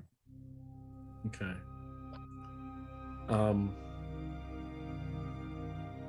And so as Proxinos kind of says the prayer, tries to dispel the magic, it does disperse, but it feels weird. It's like he feels the energy disperse. He feels the kill me kind of fade away. But where normally he would know it's being channeled, it should go to the underworld. It doesn't seem like it's being, almost like the circuits are, if you're trying to send a message from A to B, the message is just going out and lost, and who knows where you actually just sent this being. And you feel disconnected from Erebos in this moment. Just kind of a, not like it's over, like, you just feel very far away, Well, it's no longer here. Good enough for us. Fitz, make sure to mark that one down in the ledger. Just because it was petrified doesn't mean it doesn't count. The That's 3 ledger? archons. Yeah, 3 archons. The glory, we have to keep track of how many glorious things we kill. It's very important. Just trust me. I could write like a really cool poem for us, you guys. I'm just saying, at the end of your life, when you all show up to Erebos' door, you're gonna want to have a ledger of all the glorious things you killed. That's a really good idea. She scribbles it down. Well, Let's go meet my friend Adon, who's totally not going to betray us. And I turn and I skip down and up the stairs. all right. Adon! Yes. And as you're coming up, Adon! he's already like turned his back and is kind of like on his knees, almost like meditating. And he kind of looks over like, oh, like, here you go again. And starts slowly begins to stand up. Very grand. I honestly, I don't even know if I told you my name. You told me yours. Thank you so much. Hi, I am Fitz. And these are my friends. Yeah, you made sure to tell him my name, of course. Oh, yep. Persis, Persis. Fitz. Proxinos. Proxinos. Well, And Apple. And we've got Taroxys and Talmud. He's coming up. He's coming up. okay. As Taroxys and Talmud walk into the room. So,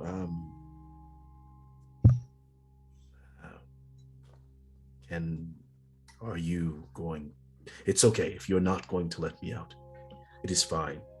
I am fine if I am to stay here. You, Kinky, promise to help us, and also that the cavern isn't going to collapse. By help you, I mean that I will answer any questions. I will not travel with you. It is not something that I desire. Aww. I am sorry. Can you like draw us a map or something? Like, what if you It leave depends on and then what we you're have looking- more questions? Well, once I'm gone, I'm gone, as though I would not expect you to answer any other questions from me. But listen, It's okay. I can always talk into your brain. Yes. Once I enter the stars, I guarantee it will be hard for you to reach me. Oh, I'm pretty sure my range was like unlimited, but I'm sure it's you okay. think so. She's persistent. Have I not been honest so far to all of you? I mean, sure. And he constantly blinks just those stars, like black and just stars in his eyes, like it's just one. Didn't I tell you mean- guys he was charismatic? Honesty and abuse are 2 different things, but yeah, I don't think you've lied. Listen, I will, if it helps you, in the age of tracks, I will tell you that this temple was built by the fallen. I am one of them. Those archons whose plan was to return to the glory of old. It is here that we originally protected, were meant to protect it has many names, several floors above us, you will find it in the upper chamber to protect some call it the Eye of Doom, the Void, the Doom Star. I will tell you more, but you must release me. I even know how Yinagu, the demon god, came into this plane. It is because of us. Yes. I had no plan in that, as I have been here prisoner for some time. Mm-hmm. So when we break this, you're not going to run away right away. I have no reason to. I do not fear you. Maybe you should. No, seriously, maybe you should. No, hee hee. Right. But no, let him out, Fitz. You're right. I Maybe I should. pull out one of the bronze bullies flags and I just twirl it really fast, like horizontally over the chalk Uh-huh. to disperse the chalk line a little bit. And the minute it like makes like an inch, he like vanishes and he's like standing outside of it. Like stretching like his muscles like as less. All right. And he just begins to like walk away from you all. All right. Excuse me. Hi. Yes. You're gonna answer all our questions now, right? What questions do you have? What are your numbers? What do you How mean? many What of are the my fa- numbers? How many of the fallen remain? Was it just the one we killed in you? Here, I don't know throughout Theros, but Here. here you are looking at him. If Tell us about you this. have dispatched to Satharim, then I am the only. Tell us about this Doom Star. Well, the Archons who fell, we created this temple to await the awakening of the Eye of Doom. Like I said, it has many names, just another one. For the Archons, we did not worship gods necessarily, but we called, you could think of this, the Eye of Doom, as the first god. For we understand what you mortals do not. You created your gods. They did not create you. And we created the first god. Well, the first god was created without worship. It was created without prayer. It exists as a void. It exists as fear itself. And so, with our rule, the Eye of Doom, the Void, the Doom Star, it exists. And it led us to our power. And so, with worship or without worship, the Archons believe in it because it gave us our power. Your terrors awakened our strength. And in this temple, it slumbers, a new star being born. And if it awakens, it will reshape the world. It will consume all that was before returning to its slumber. And so the cult of Omai was the cult that started the awakening. You might even call it the first god, the god beyond the Nyx. So you've got this first god locked up in your attic down here. Not quite locked, but sleeping, slumbering. We are nursing. Well, it was, no one is now longer its keeper. I fear it doesn't need one any longer. What does it do?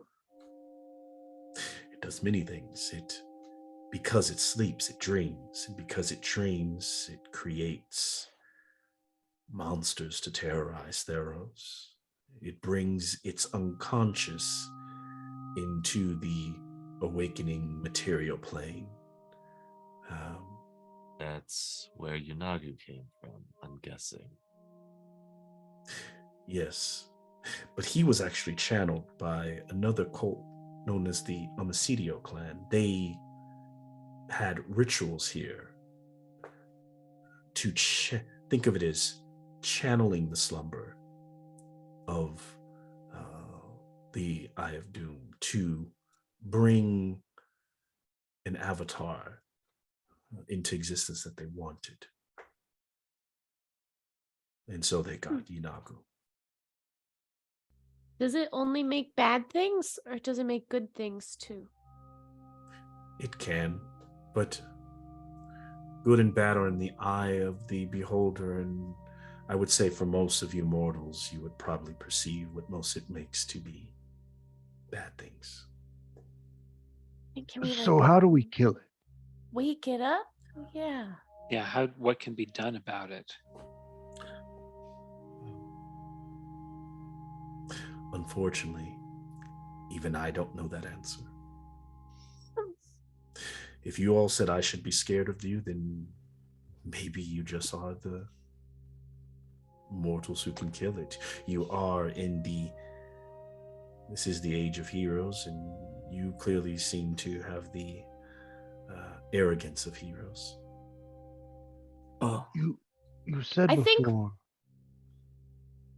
that you were being used to power something, and that's what froze your friends. What are you powering, and what happens to it when you're gone?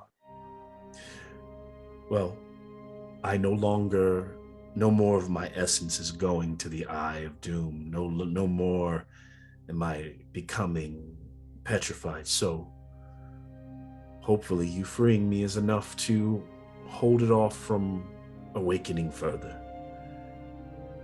I can tell you, if you want to see it for yourself, you clearly hold the keys as he points to the feathers that you have. It only will take 3 to open the door of the chambers. Oh, cool. We got souvenirs. You have souvenirs. Are there any other creatures that are tied to the eye like you were? Not here, but Anywhere else? to be honest, we're all tied to the eye to some degree, as it is the eye who created the Titans, and it was you who all prayed for the gods, and so in a chain effect, we are all connected to its origin. and were these cults that you spoke of, were they mortals or were they archons? They were archons. So Many of really, them- we just need to get rid of all of you guys. Come on. I'm not sure that would change anything. I mean, it'll stop people from doing this. He takes a step back. You're not in the cult. We said we'd let you go. Yes, that could be one path. I'm not sure if there are many of them left, as the only, and like I said, it's been hundreds of years, is many of them have in sacrifice given themselves to the eye, walked into its void. There has really just been one protector to keep feeding it, to make sure others like you don't show up. The other cults, they were welcome because anything that helps bring about, for example, Inagu helps further feed the eye. It is good for it. So, but you all, if you are here, clearly here to destroy it, I see why Fathom attacked you on sight. Yes. I mean, to be honest, that wasn't our goal coming here. So I don't really understand why he attacked us on sight. I suppose Archons. if we had known what was here, then it would have been our goal. I can see the god. You reek of gods. You may not know what you want, but I can see what they want. I am fine with it. I am sure other Archons are not.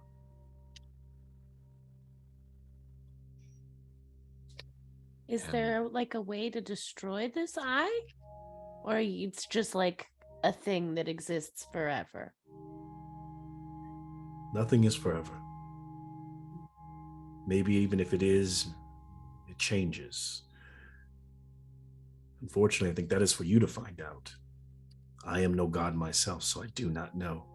It is beyond my reasoning. And you said that we made the gods. We prayed and they appeared. Yes. Have you ever wondered why Heliod and Iroas and your crops, why Karametra didn't make them flourish before? It is when you mortals perfected your understanding of, say, your civilizations that Ifara stepped in to protect them, to bolster them, to build them. They are very real and they are very powerful, but most will not believe you. But I can tell you, not you, but you are the originators of your own gods.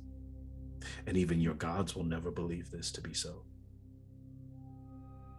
So watch. Does that mean gods could be unmade? Like I said, nothing is forever. We should probably see about this star. Shall we go up? Adon, is there anything else we should know about this place? Anything dangerous we should keep our eyes out for? Why did the statues attack? Like, what's that about? Statues out. Out front? Like, if you get near, if you touch them, if you shoot at them, they hit back. There's just a lot of raw energy being presence of the eye. Not quite the statue, but a conduit more so.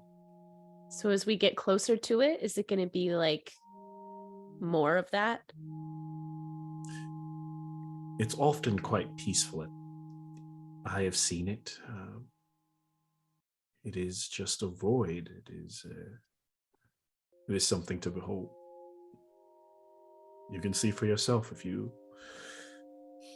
head up those stairs. Maximus walks up. Before Fitz walks up, she goes up to Adon and gives him the flag, the Bronze Bullies flag that she used to clear the dust. And she says, I know you said that I won't talk to you again, but I'm probably gonna try. And we are the Bronze Bullies. I just wanted to say formally hello, and it was nice to meet you.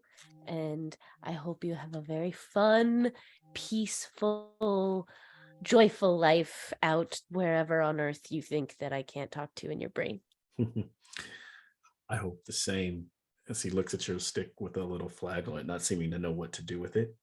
As he pulls something out as well, it's almost just as small because he's so large, and he goes, I'll give this to you. Fair trade. And what he hands Fitz is, if she has identified it later, is essentially like a little withered like branch, like very carved and almost like a wand. And it is a wand of enemy detection. Ooh, I can add it to I pull out the Wand of Smiles collection. Yes, you seem to like to collect things. Thank you.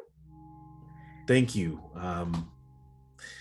I am not good at these saying that, but I do thank you. Cool. I hope you make lots of friends. Friends are pretty great. I doubt I'll find many, but Oh, it you will at least don't be know quiet. that. We will see. And because he's kind of like Fitz is kind of getting to him, he's like, "We will see." And then one bat wing goes out, one feathery wing, and then the wing lights up, and the other one kind of turns like ultraviolet, and he just kind of bursts into like feathers, and then like a little bit of like this dark essence as he vanishes. God, that was so cool. Do a salute as he's doing that. Peroxes leans over to Telman and does his terrible stage whisper. I hope we get to kill that one later. A fourth Archon would really make this day perfect. I mean, if he ever comes back, that's his decision. Yeah, but we said we'd let him go this time. But if he shows up again, we got him.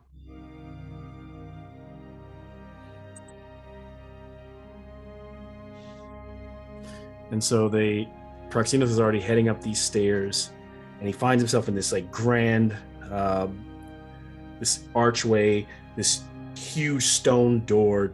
As Appo is kind of coming up behind him, Appo, in your mind, this would be a confirmation of that door you saw with the 3 slots, right? Small enough for a key to fit in them. And there are like these 2 big braziers that kind of flourish to life with a violet fire, like magical fire, as you enter the room. When Appo gets up to the door behind Proxenos, he turns to Appo and says, what do you imagine a world without gods would look like?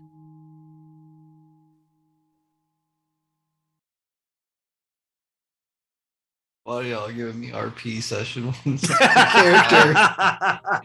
It just You lines spent up. enough time with him. Wing it. I really haven't.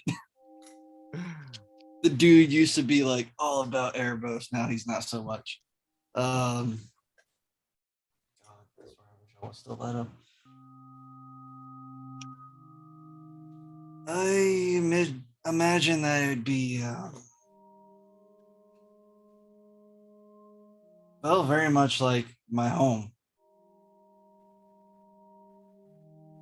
You humans would be set in your tribes, just wouldn't be as big.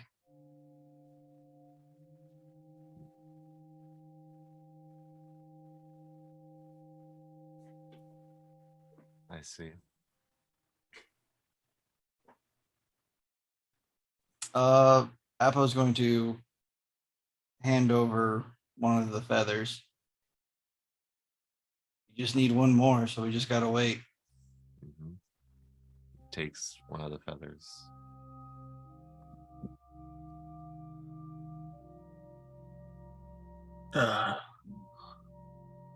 Do you guys want to put the mean ones in or the nice ones? Let's put the nice ones in.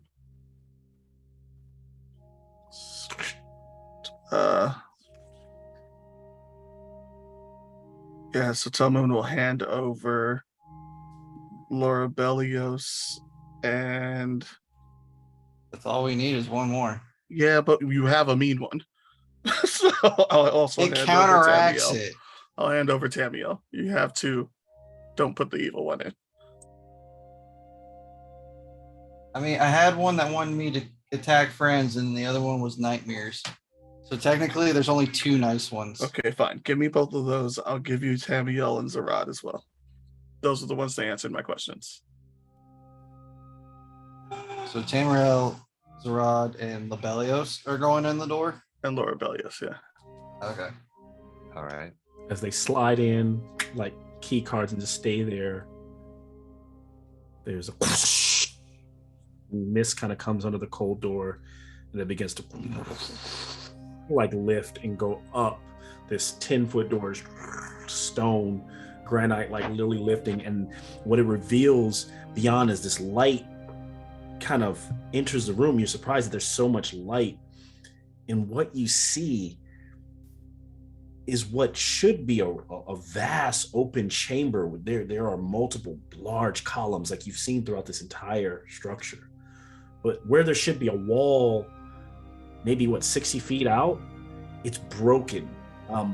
It's bits of rock and pieces of the temple itself in stasis. And it's almost like walking into a room that is being consumed slowly by the Nyx itself. There is just a gaseous light, a nebula, and at its center, in the center of the room, is this like 40 foot by 40 foot, just this black, empty hole. But if you like look to the side, it almost looks like it could be a sphere. But if you stared it directly on, it looks like you could like fall into it. The light little blue ring, and it kind of like pulsates. You kind of feel it as you and so something like this is what you see before you. And there, like right there in the front, like is a small little man like kneeling, and he slowly stands up, a very common looking fellow, pulls up his little staff and turns to look towards you all, and his Fitz waves. He waves, and he's a familiar looking face. Oh, it's been a long time. Oh shit. It's been a long time. Look at you all. When I first met you, you were like such fresh blades of grass, and it is the old man, the merchant that you bought stuff from, the guy you traveled on your first day to Akros. Yeah, Appa, why don't you tell us how you feel about this? Taroxys very quickly stage whispers to Fitz, call Nylea, call Perforos, call them all, tell them we're here. Look at you now. We send the bird. Look, everyone knows your name. It's great. We've all grown. I've grown too. I really have. I've heard. What do you mean you've heard? Speak up. Looking him dead in the eyes.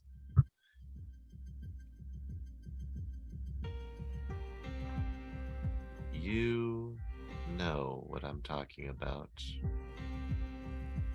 Yes, I do. And he, Mission Impossible style, peels his face away. And it starts to rip as the skin starts to peel off of his face. There's just a returned mask under it. And he begins to shift into Phoenix. And as he stands there, he does nothing, but he just, through the mask, unmoving. Yes. I will reveal myself. I will be honest in this moment. I mean, I have literally found myself. I found my soul. I found what was missing. And you see, people always said I was the mortal who was supposed to bring back the Titans, but legends are often wrong, and even gods miss things. I was the Archon, disguised as a mortal, who was meant to bring back the Titans. But I could only do that. Only one power can raise the Titans. I am the first Archon god, and therefore the only entity that can awaken the Eye of Doom, the god beyond the Nyx. Chuckles. I don't know if Proxino says anything or.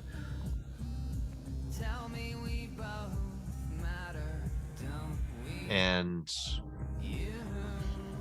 raising, like going kind of towards his staff, and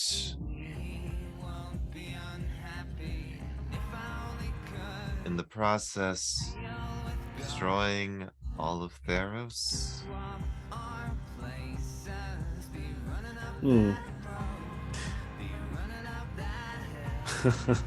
The eye dreams, creates, and he continues to grow. and his backs of his flesh kind of like open up, like these wings kind of sprout.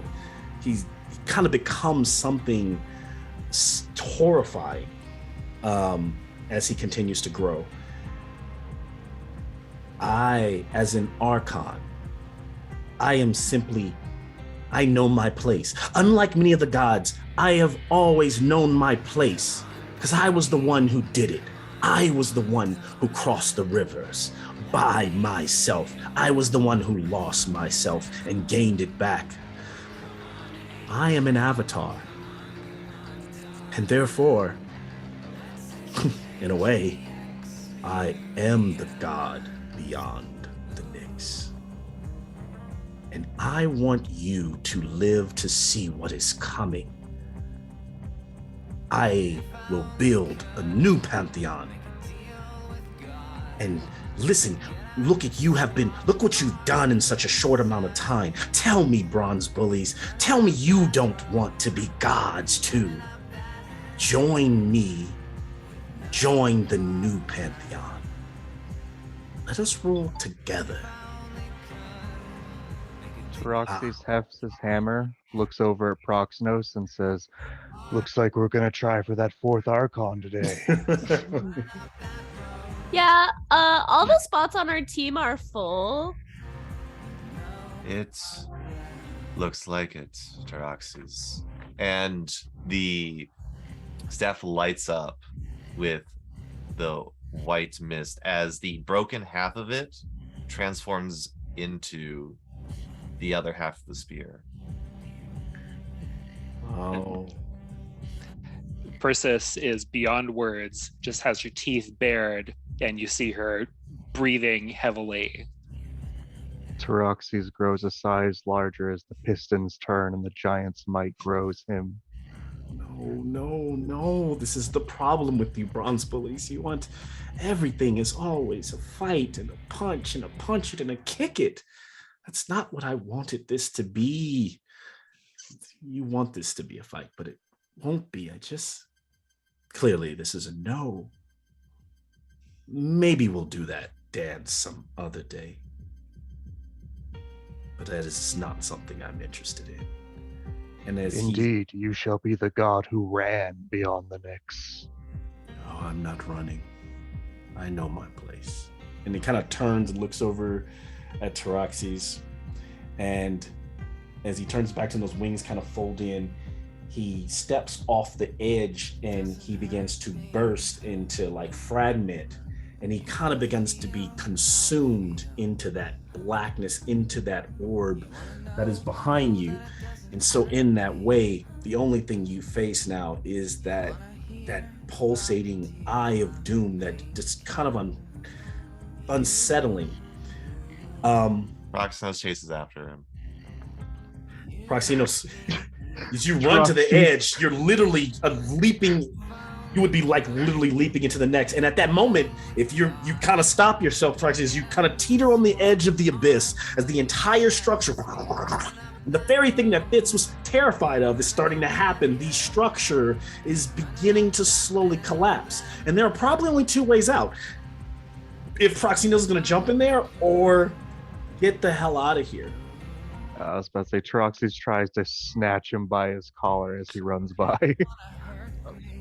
Shit, I was about to say, tell him stabs him to the foot to keep him here. Yeah, you tell me what you're doing. Taroxys, you try and intercept. Yeah. All right, so you guys roll off. What do we roll? I take Taroxys is trying to intercept with. I guess that they're pretty close, so I guess that's a acrobatics check from you, Proxnos, because you're trying to weave. I imagine you're not a real strong. You're not like going to push Taroxys out of the way. No. Taroxys can try to intervene with. Would it be the same, or would Taroxys get an athletics? Because no, it's easy for Taroxys to grab him. Taroxys is going to have to do acrobatics as well.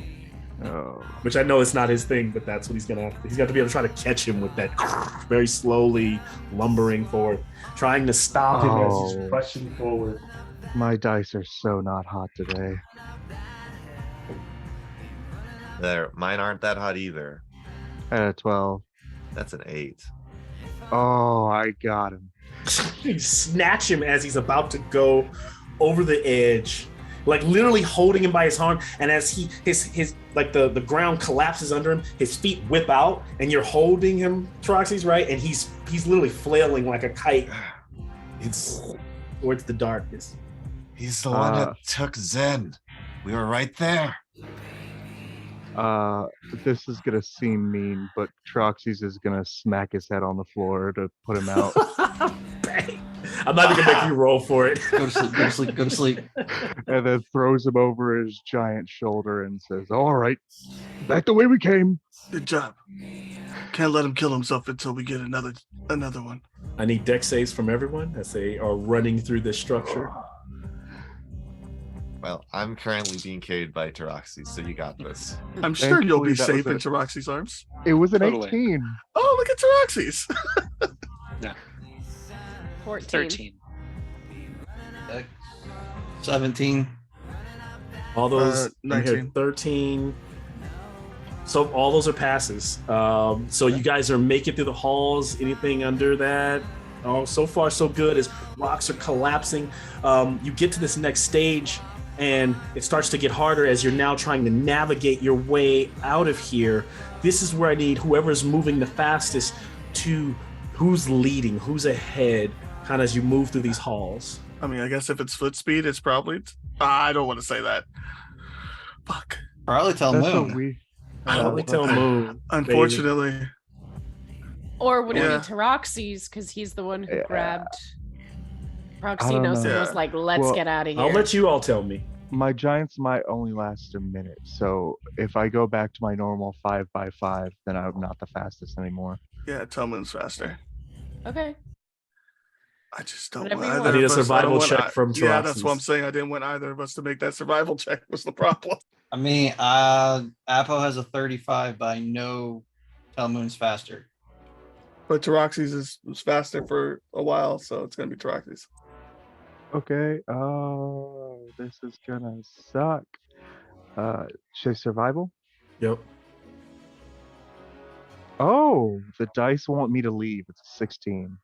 All right. So like push suddenly like a wall collapses, like collapses in front of Troxy, and he just juggernauts through it. Boom, like opening the passage for everyone, for all of you. Suddenly there's a light at the end of the tunnel as you burst through, and there's the bridge.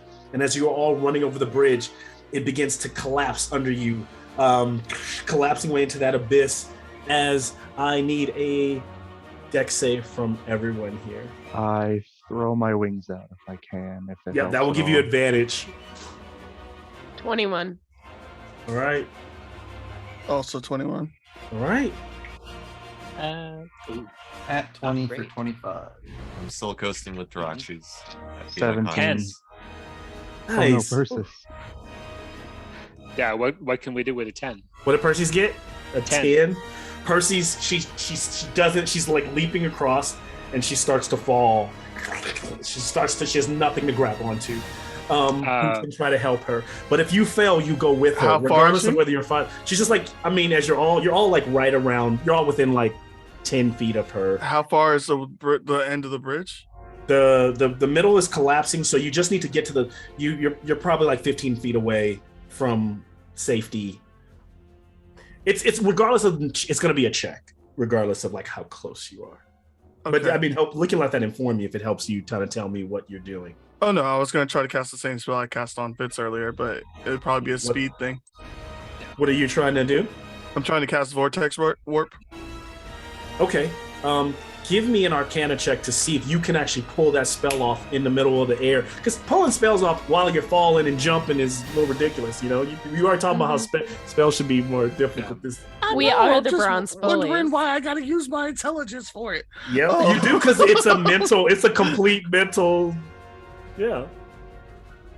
All right. Oh, I'm sorry. I'm sorry. Well, actually, what Brett. do you spellcast with? You All right. spellcast with wisdom, I or you like with spellcast with charisma? charisma. You Yeah. spellcast with charisma. Okay, I'll give you the charisma, but I give you the charisma at disadvantage. That's the trade-off. Yeah, I'll take that. Okay. Still better. Yeah. No, not really. But we're doing a charisma-based Arcana check. Yes.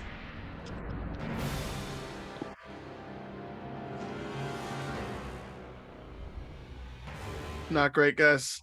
That would be a 13. Okay. It works. Oh, Oh fuck. Yeah. So like your DC 12. Yeah, the shit. stream of sparks chase after Perseus, and she shows up. Oh, she shows up on the other side of the bridge, just still screaming like she's falling. Doing those little spark portals on my left, kind of. Yeah, we're definitely playing full Portal now. Okay. And as you all collapse over, making it to the other side, slowly beginning to stand, the temple is gone now, but what remains there is a hole carved in the entire canyon. So you can see all the way up to the sky. You just see the Nyx, and you see that blackness of that portal literally just bigger. It's the size of where the temple stood. And as you stand there, as the wind is whipping in your hair, you look up to the sky and it's night. And you can see that in the Nyx, Phoenix's constellation is bleeding out and he is fading. He is literally, his stars are twinkling out. And anyone across Theros who's looking at the sky right now is watching Phoenix fade from the existence of the Nyx. And as his constellation leaves, somewhere across Theros, thieves who are gambling are suddenly having awful bad luck. Somewhere an authoritarian ruler is squashing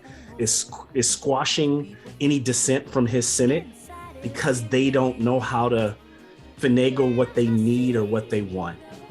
Somewhere, Leto sits in a library flipping a coin, trying to catch it, constantly missing, constantly realizing.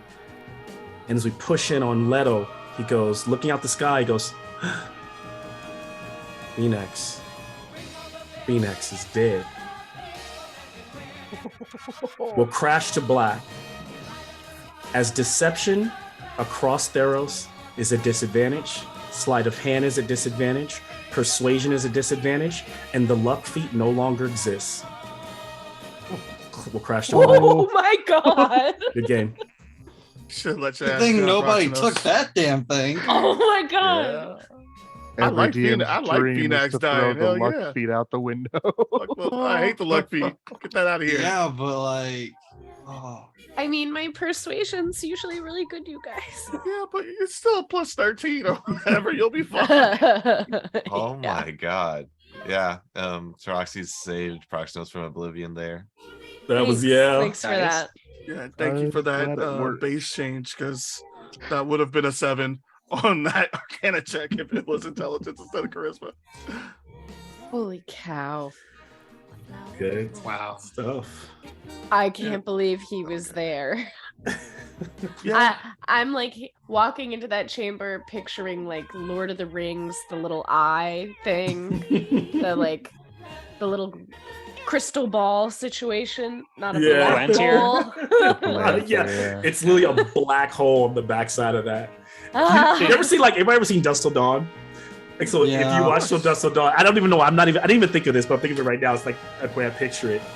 You watch that movie, it's about vampires in a bar, but at the end of the movie they pull back after the credits reveal, and it reveals it's like a Mayan temple that the Yeah. bar is built on top of. And it's like, so pretty much on the backside of that temple is just like the Nyx, like just this like vortex and this black ball. It's like slowly consuming everything right there. Yeah. Good stuff. darn it, Mel.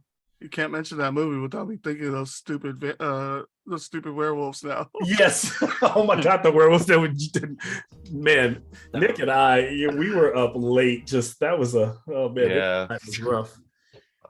Trying to get some Uber Eats You food. guys that all would watched never Trick or Treat? not work. We watched Trick or Treat last night. Oh no. See, with Yeah. that, with the sphere, I was just I was picturing the everything bagel. Yeah, it kind of is the everything bagel. Yeah. Oh no. I think you found Poor the only Kogash. circumstances in Theros where I'm not happy about Phoenix dying.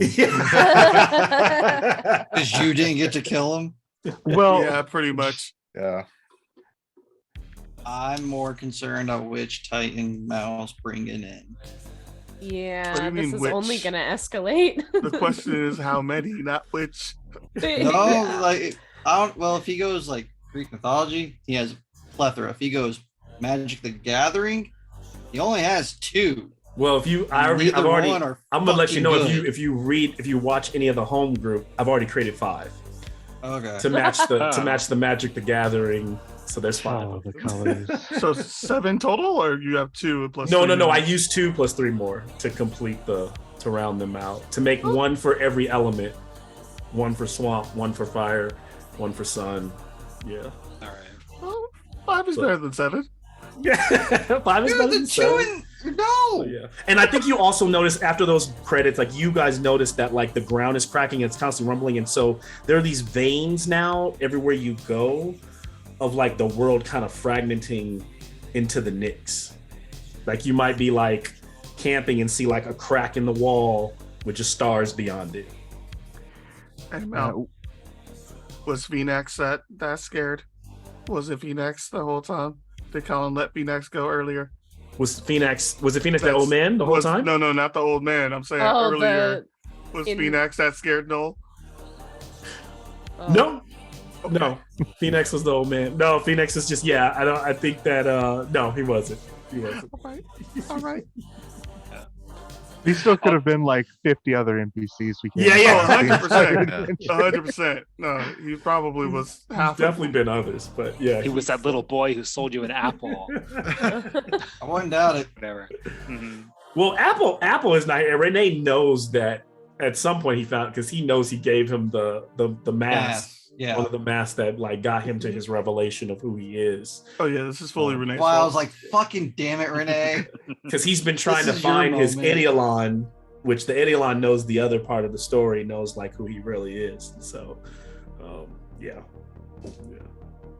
And so I think that's the kind of like the play is the idea is if I think the way Phoenix sees it is gods often have avatars, and so if this thing dreams things into existence, and if he was an Archon, and if the Archons are directly connected to the Eye, then technically kind of sees himself as I am the Eye. Whether that's true or not, we don't know, but that's the way he kind of.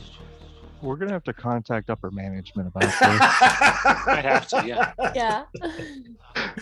Yeah. So yeah. So, Do you guys know where you guys are going Isaiah. next? Yeah, like I don't know. yeah. I have no idea. Yeah, what the hell? Somewhere really quiet to contemplate the universe, maybe. How many trees do you know, Proximus? The problem is I don't have the spell slots to cast it. This is such a good because picture. You I gotta cast get heal this. instead. This right here. Yeah. Yeah. You're already like 10 minutes into your long rest. It's fine. Also wanted to get this on recording, just in case people come back and look at my sheet and say like, oh, is he cheating with these dice rolls and stuff? I have Gift of the Ever Living Ones, but I didn't want to interrupt you, Mal, to because I know you had narrative to after the short rest, but like during the short rest, you would have seen Persis summon her familiar, and like during that the familiar would have been like helping her recover, and you would see like somehow wounds magically going away. But for those who don't know, that just causes anytime you roll dice to regain hit points, you get the maximum. So yeah, I Good stuff. did not even use all I of didn't my, even. yeah, Oh, I'm at yeah. full and did not use all my hit dice. So I went a little bit long tonight, but I felt like it was like No worth it. worries. It was such a pivotal. It was a moment in the story where we're like, I would say that's pretty pivotal. yeah, Yeah, Just a bit. yeah. Fuck this guy. He did it himself. Oh. I don't like Now, it. what would you have done if we were all like, yeah, let's follow Proximus? Oh, I had- To avoid. I clearly get like I had a there was a there was GG. Good game, guys. I can't I'm not gonna tell you because it would just ruin like where we're going. It just So it's not just save it cool. for myself. Well, there goes the bullies. Good game. No, it would have. Yeah, it would have wait been. to see It wouldn't have been characters. that. It wouldn't have been that. That moment in the Tomb of Horrors where you go into the hole and you just disappear. No. But no, I think it would. I think there's an opportunity. I think there's a chance that maybe it would have immediately become gods, and what would that look like? I don't know. Or maybe it was a trick because he is the god of deception. Maybe it would Yeah, all cease let's to say. exist. Maybe be killed. Taking Maybe be imprisoned. I don't know. I mean, I won't. I know, but I won't say. taking the god of deception at their word doesn't seem like a good idea. Then what if the god of deception realized that they weren't necessarily ever meant to be the god of deception? Cool. Now you're the Doom Star? I don't think I trust you anymore. Yeah, on principle, I don't think there was any way it was going to go Yeah. any different. I love that. I almost want them because I love that they were all ready to fight, and I was like, man, this could just be like, could be. I mean, it's such an epic set, and it was hard because like it was set up to look like a fight layout, but he was never really there to fight them, So, but yeah, it was. Yeah, you already know we was ready. We ready. Oh, they're always still ready to Want throw all hands. the I know the smoke. boss Let boys us are know. never gonna back down. Yeah. Yeah, should be good. Yeah, he was slowly kind of transforming Cocoon, kind of becoming his butterfly, his moment. And then he just cascaded himself into nothingness. Yep. Or everythingness, depending on how you look at it. Nice pun there. Interesting. Yeah. I kept thinking, like, what would happen if when gods die? Like, what?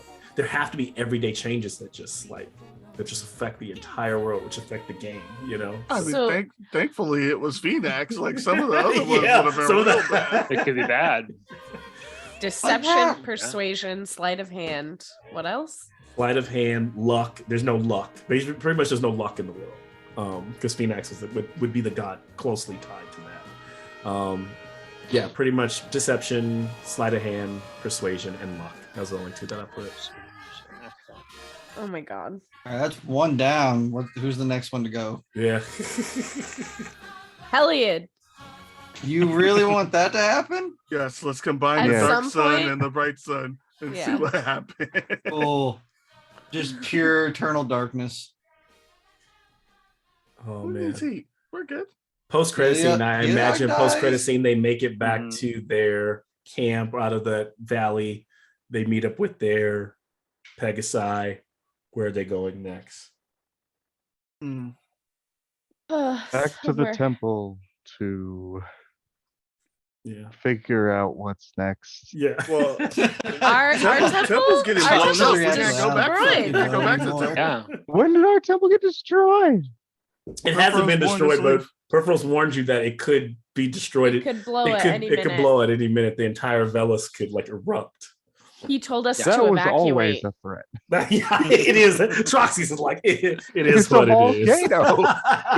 This is very true. I love that at least Troxy's is like, yeah. It I was get an it. It's like you live in unspoken California, right? You live on a fault line. You're like, look, man, my house. Why I could- is the earth shaking? That was always a threat. It's very true. Did we? What What was the other satyr's name? The one that Nikki tortured?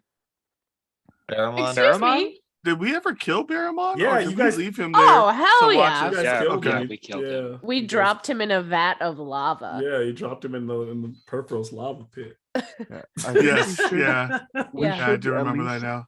Okay. We should at least go back to one of our home bases, whether it's our home base in the Skull of Vale, home base, quote Yeah. unquote, Mhm. just somewhere we can take a hot minute to decompress and figure stuff out. I mean, we have our can own go to boat my now. mama's house. Oh, we do have our own boat. We can We just can go sail find a off boat. the end of the earth. This is true too. Yeah, you can go pick up your boat. Yeah. So Tyrannica was thinking that her father was like at the edge of the earth, but that was this. Not I had Her envisioned that mother. it was like her She mother. says she has dreams of her mother because both Okay. her father and her mother are missing. Mhm. And She she has sent us dreams on a about her quest for her mother mother. Yep. that you guys early know. on. Yeah. But she Oh, had yeah. mentioned that she thought her father You guys have was so many side alive. quests. Like, Yes. it's just a Yeah. matter of which Fitting. one do you. Yeah, they're just all out there. That's why often when I say, "What do you do next?" It's not that like there's nothing to do. There's actually a There's lot too on your many. plate. 20. Yeah.